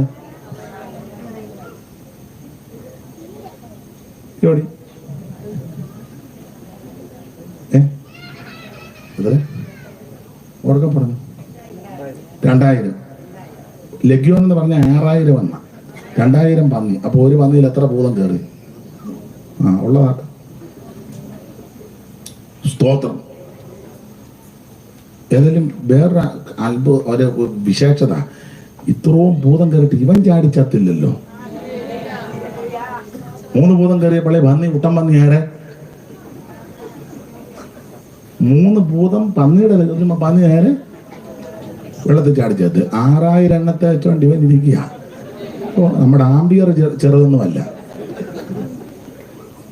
ചുരുക്കി പറഞ്ഞാൽ ഇവൻ യേശുവിന്റെ അടുക്കൽ മുഴങ്കാലം മുടക്കി. കാരണം അവിടെ നിന്ന് അത്ഭുത മന്ത്രിയാണ്. ആ ഭൂതമെല്ലാം കൂടെ പന്നിയുടെ ദേഹത്ത് കയറി, പന്നിയെല്ലാം കൂടെ കടലിൽ ചാടിച്ചെത്തു. യവന് വിടുതൽ കിട്ടി. വിടുതൽ കിട്ടിയതിനെ പറ്റി 15-ാം വാക്യം വായിച്ചോ മോളെ. യേശുവിന്റെ അടുക്കൽ വന്നു. 14 മുതൽ വായിച്ചോ. പന്നികളെ മേയ്ക്കുന്നവർ ഓടിച്ചെന്ന് പട്ടണത്തിലും നാട്ടിലും അറിയിച്ചു. സംഭവിച്ചത് കാണാൻ പലരും പുറപ്പെട്ടു. യേശുവിന്റെ അടുക്കൽ വന്നു. യേശുവിന്റെ അടുക്കൽ ഇത് കേട്ടോണ്ട് എല്ലാവരും വന്നു. കാരണം അവൻ അത്ഭുത മന്ത്രിയാ. അടുത്ത വാക്യം. ലഗ്യോൻ ഉണ്ടായിരുന്ന ഭൂതഗ്രസ്തൻ, ലഗ്യോൻ ബാധിച്ചിരുന്ന ഈ ഭൂതഗ്രസ്തൻ വസ്ത്രം ധരിച്ചും സുബോധം പൂണ്ടിരിക്കുന്നത് കണ്ടു ഭയപ്പെട്ടു. ഞാൻ ഇങ്ങനെ അങ്ങ് പറയാം, ഭൂതം അങ്ങോട്ട് പോയപ്പോൾ എന്റെ ഭാഷ ഇവൻ നേരും ചൊവ്വനും തുണി കൊടുത്തു. നേരും ചൊവ്വനും തുണി കൊടുക്കാൻ നിനക്ക് മോർത്തോണം, നിനക്ക് ഭൂതമാണ്. യോഗ്യമായിട്ടും മാന്യമായിട്ടും വസ്ത്രം ധരിക്കാതെ ഉപദേശിയാന്നേലും വിശ്വാസിയാന്നേലും പാട്ടുകാരാന്നേലും കൊട്ടുന്നവരാന്നേലും ആരാന്നേലും കൊള്ളാൻ നേരും ചൊവ്വനും യോഗ്യമായിട്ട് വസ്ത്രം ധരിച്ചില്ലേ ഓർത്തോണം, നിനക്ക് ഭൂതമാണ്. അങ്ങനെയാന്നെ ഒരുമാതിരിപ്പെട്ടതിനല്ല. ഇവിടെ ഭൂതം പോയപ്പോഴല്ലേ അവൻ സുബോധം കൊണ്ട് വസ്ത്രം ധരിച്ചിരുന്നത്. നേരും ചൊവ്വനും തുണി കൊടുക്കുമ്പോൾ ഓർത്തോണം ഭൂതം പോയ കേസുകളാ. നേരും ചൊവ്വനും തുണി കൊടുക്കാനാക്കുമ്പോൾ ഓർത്തണം ജായി കയറി വരുന്നുണ്ടെന്ന് ഓർത്തോണം. പ്രാർത്ഥിച്ച് ജയമെടുത്തോണം. യേശു അത്ഭുതങ്ങളുടെ ദൈവമാ. ഏത് ഭൂതഗ്രസ്തനെയും അവിടുന്ന് സൗഖ്യമാക്കും. അത് 2000 ആണെങ്കിലും 6000 ആണെങ്കിലും എത്ര എണ്ണം ഉണ്ടെങ്കിലും അതിനെ എല്ലാം സൗഖ്യമാക്കുവാൻ, വിടിവിക്കുവാൻ, അവൻ ആ വ്യക്തിക്ക് വിടുതൽ കൊടുക്കാൻ കഴിവുള്ള അത്ഭുതമന്ത്രിയാ യേശു. കാനാവിലേക്ക് കല്യാണ വീട്ടിൽ പച്ചവെള്ളത്തെ വീഞ്ഞാക്കി. ദീർഘനാളുകളാൽ പിശാചിനാൽ 6000 ഭൂതത്താൽ പിടിക്കപ്പെട്ട മനുഷ്യന് യേശു സൗഖ്യമാക്കി. എല്ലാം വിവരിക്കുന്നതിൽ 1-2 കാര്യങ്ങൾ അഭിവാചകം പോലെ പറഞ്ഞങ്ങ് നിർത്താം. പിന്നെ ഒരു സൗഖ്യമാണ് 5-ാം അധ്യായത്തിന്റെ 28-ാമത്തെ വാക്യം വായിച്ച് 5-ന്റെ 28-29 വായിച്ചോ മോളെ. അവന്റെ വസ്ത്രം എങ്കിലും തൊട്ടാൽ ഞാൻ രക്ഷപ്പെടുമെന്ന് പറഞ്ഞ് പുരുഷാരത്തിൽ കൂടി പുറകിൽ വന്ന് അവന്റെ വസ്ത്രം തൊട്ടു. 28 മുതലാണോ? ക്ഷണത്തിൽ അവളുടെ രക്തസ്രവം നിന്നു. ക്ഷണത്തിൽ അവളുടെ രക്തസ്രവം നിന്നു. അടുത്തത് ബാധ മാറി താൻ സ്വസ്ഥയായി. ഈ സ്ത്രീ സ്വസ്ഥയായി എന്ന് പറഞ്ഞാൽ ഇന്ന് രാത്രി രോഗശാന്തി തരാൻ കഴിവുള്ളവനായ യേശു. 1, നിന്റെ കുടുംബത്തിൽ അത്ഭുതം ചെയ്യുവാൻ കഴിവുള്ളവനാ യേശു. 2, ഏത് ഭൂതം പിടിച്ചവനെ വിടുവിക്കാൻ കഴിവുള്ള അത്ഭുതമന്ത്രിയാ യേശു. ഇവിടെ ഇതാ 12 സംവത്സരമായി രക്തസ്രവമുള്ളൊരു സ്ത്രീയെ.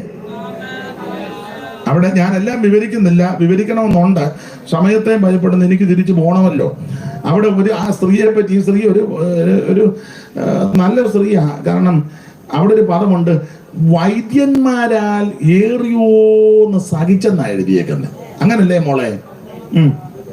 12 സംവത്സരമായിട്ട് രക്തസ്രാവമുള്ളവളായി പല വൈദ്യന്മാരാലും ഏറിയൊന്ന് സഹിച്ച് ഉള്ള ഡോക്ടർമാര് മുഴുവൻ കിട്ടുന്ന മരുന്ന് എവളെയാ പരീക്ഷിക്കുന്നത് ഇല്ലേ? ഇപ്പൊ അങ്ങനെ ആണെങ്കിലും ഇതെല്ലാം ബിസിനസ് ആയതുകൊണ്ട് മെഡിക്കൽ റെപ്പുമാരുണ്ടല്ലോ, അവർ വന്ന് ഡോക്ടറെ കണ്ടേച്ച് പറയും, സാറേ ഇതുപോലെയാണ്,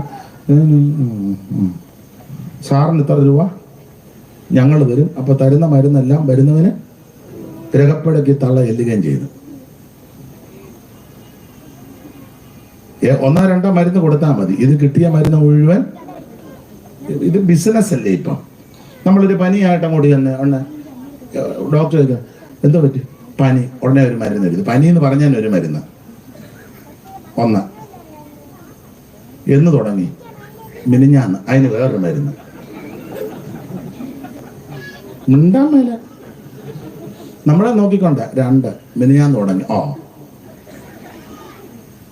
ഇന്നലെ രാത്രി വല്ലതും കഴിച്ചോ? ഒന്നും കഴിച്ചില്ല, അതിന് വേറൊരു മരുന്ന്. ഇന്നിപ്പം വരാൻ കാര്യം വിമ്മിഷ്ടമുണ്ട്, അതിന് വേറൊരു മരുന്ന്. നമ്മളെ പുള്ളി ഇങ്ങനെ പേപ്പർ ഇഷ്ടം പോലെ അടുക്കി വെച്ചിരിക്കുമല്ലോ, അവിടെ നിന്ന് വരുത്തി വെച്ചിട്ടുണ്ട്, എടുത്തങ്ങോട്ട് വെക്കുക. 4 എണ്ണം എഴുതി വെച്ച് തിരിഞ്ഞിരിക്കാൻ പറയാം. നമ്മൾ തിരിഞ്ഞിരിക്കുമ്പോൾ കുടൽ വെച്ച് ശ്വാസം വലിച്ചു വിട്ട് ഒരെണ്ണോട് എഴുതി. ഇനി ശ്വാസം വിട്ടേ, അന്നേരം വേറെണ്ണോ എഴുതി. ചുരുക്കി പറഞ്ഞ അവിടെ നിന്ന് ഇറങ്ങുമ്പോൾ ഒരു 25 കൂട്ടം. എന്നോട് ഒരാൾ പറഞ്ഞ് വായുവിന്റെ തന്നെ 3 ടൈപ്പ് കൊടുക്കുന്നുണ്ടെന്ന്.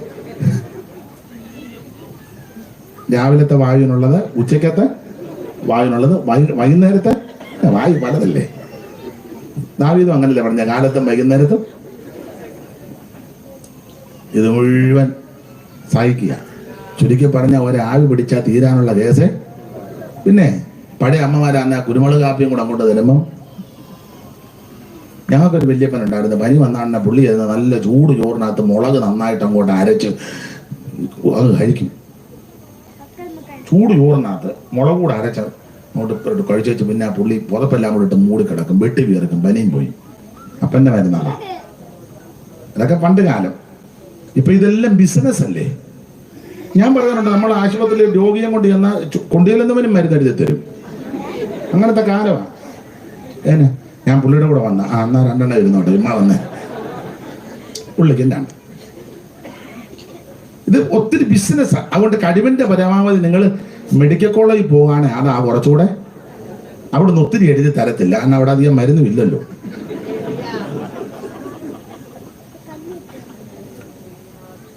മിക്കതും പുറത്തോട്ടല്ലേ ചിലർ കൊടുക്കുന്നത്. പക്ഷെ മെഡിക്കൽ കോളേജ് ഡോക്ടർമാരെ കാണുന്ന കുറച്ചുകൂടെ നല്ലതാണ്. ഞങ്ങളുടെ ഒരു പ്രൈവറ്റ് ആശുപത്രി ചെന്ന്, പേരൊന്നും ഞാൻ പറയുന്നില്ല, അവർ വീട്ടിൽ നിന്ന് നടന്ന് ബസ് സ്റ്റോപ്പിൽ ചെന്ന് ബസ്സേ കയറി തിരുവല്ലയിൽ ഇറങ്ങി ഓട്ടോയിൽ കയറി ആശുപത്രി ചെന്നു. ഓട്ടോ അവിടെ വാതിൽക്ക് നിർത്തി അവർ നടന്ന് സ്റ്റെപ്പ് കയറി ചെന്ന് ഡോക്ടറെ കണ്ടോ, പുള്ളിയെല്ലാം പരിശോധിച്ച് പറഞ്ഞു ഇപ്പോൾ ഓപ്പറേഷൻ വേണമെന്ന്. ഹാർട്ടിന് കൂടെ ആരെങ്കിലും കൊണ്ടുവന്നു. അവർ പറഞ്ഞു എൻ്റെ കൂടെ ആരും വന്നില്ല, കയറിക്കോളാൻ പറഞ്ഞു. അണ്ണൻ തുറന്നിട്ടിരിക്കുകയല്ലേ. അപ്പം അവർക്ക് വേണ്ട, അവളുടെ മരുമകൾ അവിടുത്തെ നേഴ്സാണ്. അവള് മിണ്ടാൻ പറ്റുമോ? അവള് പുറകെ നിന്ന് കണ്ണ് കാണിച്ചു വേണ്ടെന്ന്. അപ്പൊ അവര് ബുദ്ധിയുള്ള സ്ത്രീ. അവര് പറഞ്ഞു ഡോക്ടറെ ഞാൻ ഒന്നും എടുക്കാതെ വന്ന് വീട്ടിൽ ചെന്ന് അച്ചായനോടും കൂടെ ഒക്കത്തില്ല, വീട് വരെ ചെല്ലുമോ എന്നുള്ളത്. അവര് നല്ല ധൈര്യമുള്ള സ്ത്രീയാ, പേര് വിജയമ്മ, നല്ല ധൈര്യമുള്ള സ്ത്രീയാ. അവര് ഒരു തരത്തിൽ അവിടെ നിന്ന് രക്ഷപ്പെട്ട് വീട്ടിൽ വന്നു ഭർത്താവിനെയും കൂട്ടി മെഡിക്കൽ കോളേജിൽ ചെന്നു, കോട്ടയം മെഡിക്കൽ കോളേജ്. അവിടെ ചെന്നപ്പോൾ അവിടുത്തെ ഡോക്ടർ പരിശോധിച്ചിട്ട് പറഞ്ഞൊരു കാര്യം ചെയ്ത്, ഈ 2 ടാബ്ലറ്റ് രാവിലെയും വൈകിട്ടും കഴിച്ചോണമെന്ന്. 2 ടാബ്ലറ്റ് രാവിലെയും വൈകിട്ടും കഴിച്ചാൽ മതി. ഇവിടെ 3 ലക്ഷം രൂപ പറഞ്ഞതാണ്. 2 ടാബ്ലറ്റ് രാവിലെയും വൈകിട്ടും. എത്ര നാൾ കഴിക്കണം? 3 മാസം കഴിച്ചോ പറഞ്ഞു. 3 മാസം കഴിഞ്ഞു. ഇപ്പൊ അവിടെ ഒരു 10-12 വർഷമായി ഒന്നല്ല കുതിര പോകും പോലെ വിജയമ്മ ഓടുന്നു. ഉണ്ടാ എന്ന് പറഞ്ഞ പോലെ തള്ള ഏറിയോന്ന് സഹിച്ചു. വൈദ്യന്മാരെ കിട്ടുന്ന മരുന്നെല്ലാം പരീക്ഷിക്കുന്ന തള്ളയുടെ ദേഹത്താ. അല്ല, വൈദ്യന്മാരാൽ ഏറിയോന്ന് സഹിച്ചു. എന്നിട്ട് മോളെ വായിക്ക് ഇയോടി 25 മുതൽ അങ്ങ് വായിച്ചോ. 12 സംവത്സരമായിട്ട് രക്തസ്രാവമുള്ളവളായി പല വൈദ്യന്മാരാലും ഏറിയൊന്ന് സഹിച്ച് തനിക്കുള്ളതൊക്കെയും ചെലവഴിച്ചിട്ട് എന്ന് പറഞ്ഞാൽ കുടുംബം മുഴുവൻ തകർന്നിരിക്കുക, സാമ്പത്തിക ഭദ്രത മുഴുവൻ നശിച്ചു പോയി. ഏറിയൊന്ന് സഹിച്ചു, ഒട്ടും ഭേദം വരുന്നില്ല, വളരെ ഭയവശയായി, എല്ലാം നഷ്ടപ്പെട്ടവളായി. ഒടുവിൽ ഇവക്ക് കിട്ടിയ ഒരു ഗുണം എന്നാണെന്നറിയാമോ? ഇവളേശുവിന്റെ വർത്തമാനം കേട്ടു. ഇവളൊരു വർത്തമാനം കേട്ടു, അത് യേശുവിനെ പറ്റി. ഇന്ന് രാത്രി നീ കേൾക്കേണ്ടത് യേശുവിനെ പറ്റിയാ. എന്തുവാ ഇവൾ യേശുവിനെ പറ്റി കേട്ടത്? എന്റെ ഭാഷ ഞാൻ പറയാ, ഇവള് കേട്ട് കാണും. അവിടെ യേശു എന്ന് പറയുന്ന ഒരു വ്യക്തിയുണ്ട്. അപ്പൊ ചെന്ന അദ്ദേഹത്തിന്റെ വിശേഷത, അദ്ദേഹം കുഷ്ഠരോഗിയെ സൗഖ്യമാക്കി, യേശു മരിച്ചവരെ ഉയർപ്പിച്ചു, യേശു ചന്ദ്രരോഗികളെ സൗഖ്യമാക്കി, യേശു ഭൂരകസ്ഥനെ വിടുവിച്ചു, യേശു നൈലെ വിധവയുടെ മകനെ ഉയർപ്പിച്ചു, യേശു അത്ഭുതങ്ങൾ ചെയ്യുന്ന ദൈവമാണ്. യേശു അവൻ പക്ഷപാതക്കാരനെ നടത്തി, യേശു ചെകിടന് കേൾവി കൊടുത്തു, യേശു കുരുടന് കാഴ്ച കൊടുത്തു, യേശു മുടന്തനെ നടത്തി. ഇതാ ഇവള് കേട്ടത്. നീ യേശുവിനെ പറ്റി കേൾക്കണം. വേറെ ആരെ പറ്റി കേൾക്കാൻ നമ്മുടെ ചെവി അധികം ജായിക്കരുത്. യേശുവിനെ പറ്റി കേൾക്കണം. യേശു അത്ഭുത മന്ത്രിയാ. ഇവൾ യേശുവിനെ പറ്റി കേട്ട് അങ്ങനല്ലേ മോളെ എഴുതിയേക്കുന്ന? വായിച്ചേ. ഒട്ടും ഭേദം വരാതെ ഏറ്റവും പരവശയായി തീർന്ന ഒരു സ്ത്രീ യേശുവിന്റെ വർത്തമാനം കേട്ടു. യേശുവിന്റെ വർത്തമാനം കേട്ടു എന്ന് പറഞ്ഞാൽ മുടന്തർ നടക്കുന്നു, കുരുടർ കാണുന്നു, ഊമർ സംസാരിക്കുന്നു, ചെകിടർ കേൾക്കുന്നു, മരിച്ചവർ ഉയർക്കുന്നു. ഇതവള് കേട്ടു. അത് കേട്ടപ്പോൾ അവിടെ ഉള്ളിൽ വിശ്വാസമുണ്ട്. കേട്ടു. അടുത്ത വാക്യം, അവന്റെ വസ്ത്രമെങ്കിലും തൊട്ടാൽ ഞാൻ രക്ഷപ്പെടുമെന്ന്. ഒന്ന്, ഇവൾ യേശുവിനെ പറ്റി കേട്ടു. രണ്ടാമത്തെ ഒരു കാര്യം ഉറപ്പായി, ഞാൻ രക്ഷപ്പെടും. ഇന്ന് രാത്രി നീ വിശ്വസിക്കും, നീ രക്ഷപ്പെടും. നിന്റെ കുടുംബം രക്ഷപ്പെടും, നിന്റെ ഭവനം രക്ഷപ്പെടും, നിന്റെ തലമുറ രക്ഷപ്പെടും, നീ രക്ഷപ്പെടും, ദേശം രക്ഷപ്പെടും. ഇന്ന് രാത്രി വിശ്വസിക്ക്, യേശു നിന്നെ രക്ഷിക്കും. അവിടുന്ന് അത്ഭുതങ്ങളുടെ ദൈവമാ. മറ്റൊരുത്തനും രക്ഷയില്ല. നാം രക്ഷിക്കപ്പെടുവാൻ ആകാശത്തിന്റെ കീഴിൽ മനുഷ്യരുടെ ഇടയിൽ നൽകപ്പെട്ട ഓരോ ഒരു നാമം യേശുവിന്റെ പരിശുദ്ധ നാമം. അവൾ വിശ്വാസത്തോടെ ആൾക്കൂട്ടത്തിനിടെ ചെന്ന് യേശുവിന്റെ വസ്ത്രത്തിന് തൊങ്ങല് തൊട്ട് ടപ്പെന്ന് അവർക്ക് സൗഖ്യമായി, ബാധ മാറി, സ്ത്രീ സ്വസ്ഥയായി. ഇന്ന് രാത്രി യേശു അത്ഭുതങ്ങളുടെ ദൈവമാണ്. അവൻ കുഷ്ഠരോഗിയെ സൗഖ്യമാക്കിയ ദൈവം, അവൻ വിടുവിക്കുന്ന ദൈവം, രക്തസ്രവക്കാരിയെ സൗഖ്യമാക്കിയ അത്ഭുതങ്ങളുടെ ദൈവം ഇന്ന് രാത്രി നിന്നെ തൊടുന്ന രാത്രിയാ. ഈ രാത്രി നിന്നെ സ്പർശിക്കുന്ന രാത്രിയാ. നിന്റെ കുടുംബത്തിന്റെ അരാജകത്വം ഇന്ന് രാത്രി യേശു മാറ്റും. നിന്റെ കുടുംബത്തിന്റെ സ്ഥിതിക്ക് ദൈവം മാറ്റം വരുത്തും. ഇന്ന് രാത്രി അത്ഭുത മന്ത്രിയാകുന്ന യേശു ഇവിടെ വന്നിട്ടുണ്ട്. ഞാൻ എന്റെ വാക്കുകൾ അങ്ങ് നിർത്തുക. അധികം സംസാരിക്കുന്നില്ല. ദൈവത്തിന്റെ മകത്ത് നമുക്കറിയാം. ലാസറിന്റെ വീട്ടിൽ നിന്ന് ബഥാനിയിൽ നടന്ന സംഭവം. ലാസറെ പുറത്തു വരിക എന്ന് പറഞ്ഞപ്പോൾ മരിച്ചവൻ ജീവനുള്ളവനായി പുറത്തു വന്നു. അവിടെ അത്ഭുതങ്ങളുടെ ദൈവം, മരിച്ചവരെ ഉയർപ്പിക്കുന്ന ദൈവം. ഇന്ന് രാത്രി അത്ഭുത മന്ത്രിയാകുന്ന യേശു ഇവിടെ വന്നിട്ടുണ്ട്. നീ വിശ്വസിക്ക്. ഇന്ന് രാത്രി സമർപ്പിക്ക്. യേശുവിന്റെ സന്നിധിയിൽ മുട്ടുമടക്ക്. ഇന്ന് രാത്രി കർത്താവിനാ ജീവിതം സമർപ്പിക്ക്. ഒന്ന്, നീ യേശുവിനെ രക്ഷിതാവായി സ്വീകരിക്കണം. മറ്റൊരുത്തനും രക്ഷയില്ല. രണ്ട്, ആ രക്ഷിക്കപ്പെട്ട നീ പിതാവിന്റെയും പുത്രന്റെയും പരിശുദ്ധാത്മാവിന്റെ നാമത്തിൽ സ്നാനപ്പെടണം. പോരാ, നീ ആത്മസ്നാനം പ്രാപിക്കണം. അന്യഭാഷയിൽ വേണം ദൈവത്തെ മഹത്വപ്പെടുത്താൻ. ഇത് ആരുടെ കുത്തകയല്ല, ദൈവത്തിന്റെ ദാനമാ. പ്രാർത്ഥിക്ക്, ദൈവം പകരും. നീ വേർപാട് പാലിക്കണം, തിരുമേശ കിടക്കണം, കൂട്ടായ്മ ആചരിക്കണം, പ്രാർത്ഥന കഴിക്കണം. ഓരോ ദിവസവും മാനസാന്തരപ്പെട്ട് ദൈവത്തോടും മനുഷ്യരുടെ കുറ്റമറ്റ മനസ്സാക്ഷിയോടെ ജീവിച്ച് കർത്താവിന്റെ വരവിന് വേണ്ടി ഒരുങ്ങണം. അത്ഭുതമന്ത്രിയാകുന്ന യേശു വീണ്ടും വരാറായി. ഒരിക്കൽ യേശു താണലോകത്തിൽ വന്ന് എന്തിന്? മാനവജാതിയെ രക്ഷിക്കാൻ. അവിടുത്തെ ക്രൂശുമരണം കൈവരിച്ച് മരിച്ചു, അടക്കപ്പെട്ട് മൂന്നാം ദിവസം ഉയർത്ത് സ്വർഗത്തിൽ ഇന്നും ജീവിക്കുന്നു. ആ യേശു തിരിച്ചു വീണ്ടും വരും. എന്തിന്? തിരുസഭയെ ചേർക്കാൻ. ഏതാ തിരുസഭ? രക്ഷിക്കപ്പെട്ടവരുടെ കൂട്ടം.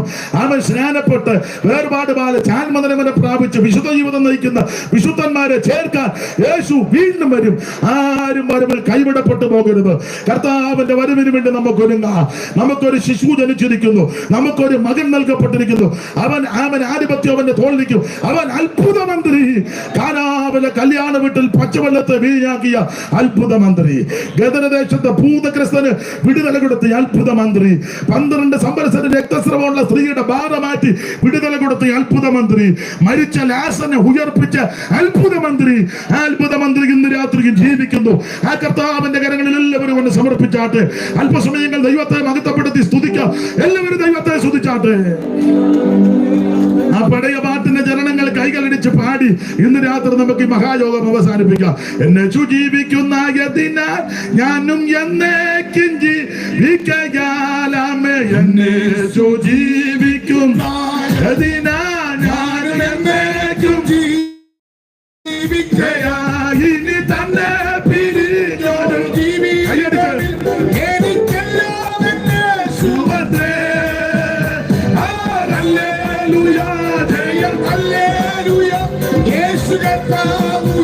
ജീവിക്കുന്നു. ഹല്ലേലൂയ, ജയം ഹല്ലേലൂയ, യേശു കർത്താവ് ജീവിക്കുന്നു. യേശു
യേശു കർത്താവ് ജീവിക്കുന്നു.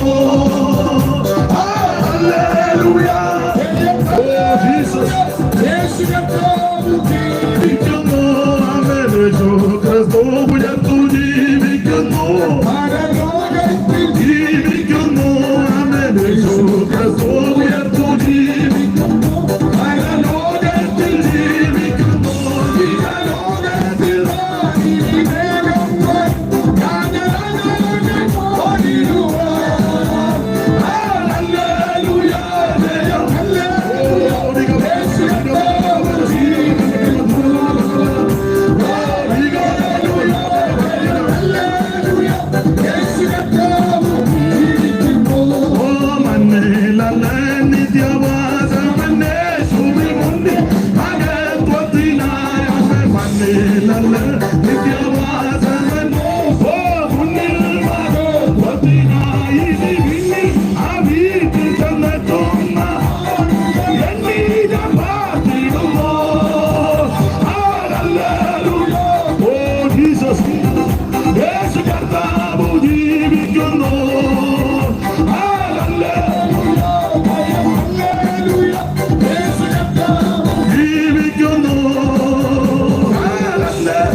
എല്ലാവർക്കും ദൈവസന്നിധിയിൽ എഴുന്നേറ്റ് നിൽക്കാം.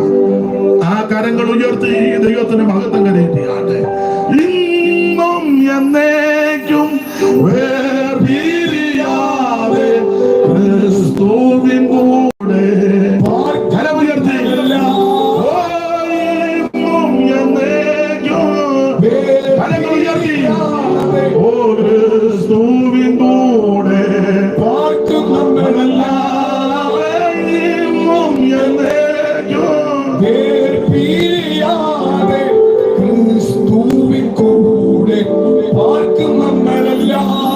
ജനമേ, യഹോവ നിങ്ങളെ അനുഗ്രഹിച്ച് കാക്കുമാറാകട്ടെ. യഹോവ തിരുമുഖം നിങ്ങളുടെ മേൽ പ്രകാശിപ്പിച്ച് നിങ്ങളോട് കൃപയുള്ളവനാകട്ടെ. യഹോവ തിരുമുഖം നിങ്ങളുടെ മേൽ ഉയർത്തി നിങ്ങൾക്ക് സമാധാനം നൽകുമാറാകട്ടെ. കരമുയർത്തി ഹല്ലേലൂയ പാടാം. ഒരിക്കൽ കൂടി ഹല്ലേലൂയ പാടാം. ഒരിക്കൽ കൂടി ഹല്ലേലൂയ പാടാം. ശാന്തമായിട്ടിരിക്കാം. ദൈവം നിങ്ങളെ അനുഗ്രഹിക്കട്ടെ. ഇന്നലെ രാത്രിയിലും ഇന്ന് രാത്രിയിലും എനിക്ക് ശുശ്രൂഷിപ്പാനും ഞാൻ രാത്രിയിൽ ശിബുവോദര പാസ്റ്റർ ശുശ്രൂഷിപ്പാനും ദൈവം കൃപ നൽകി. ഈ ശുശ്രൂഷയ്ക്ക് ക്ഷണിച്ച ബഹുമാനപ്പെട്ട അലക്സ് പാസ്റ്റർക്കും ഇവിടുത്തെ സഭയ്ക്കും വിശേഷിച്ച് ന്യൂണ്ടിയ ദൈവസഭയുടെ സെന്ററിന്റെ ചുമതല വഹിക്കുന്ന ബഹുമാനിയ ഷിബു പാസ്റ്റർക്കും കുടുംബത്തിനും എല്ലാ ആദരണീയ കർത്തദാസന്മാർ, സെക്രട്ടറി, മറ്റ് പ്രിയപ്പെട്ടവർ, എല്ലാ ചുമതലപ്പെട്ട കർത്തദാസന്മാർ, ഈ ദിവസങ്ങളിൽ സംബന്ധിച്ച ദൈവമക്കൾ, ദേശനിവാസികൾ എല്ലാവർക്കും നന്ദി ചൊല്ലുന്നു. അത്ഭുതമന്ത്രിയാകുന്ന യേശുവിനെ രക്ഷിതാവായി സ്വീകരിച്ച് അത്ഭുതങ്ങൾ കണ്ടും അതിശയങ്ങൾ കണ്ടും അവൻ നമുക്ക് നിത്യതയിലെത്തുവാൻ ഈ ശുശ്രൂഷ ഇടയാക്കട്ടെ എന്ന് ഓർപ്പിച്ച് എന്റെ വാക്കുന്ന് വിരമിക്കുന്നു. ദൈവം എല്ലാവരെയും അനുഗ്രഹിക്കും.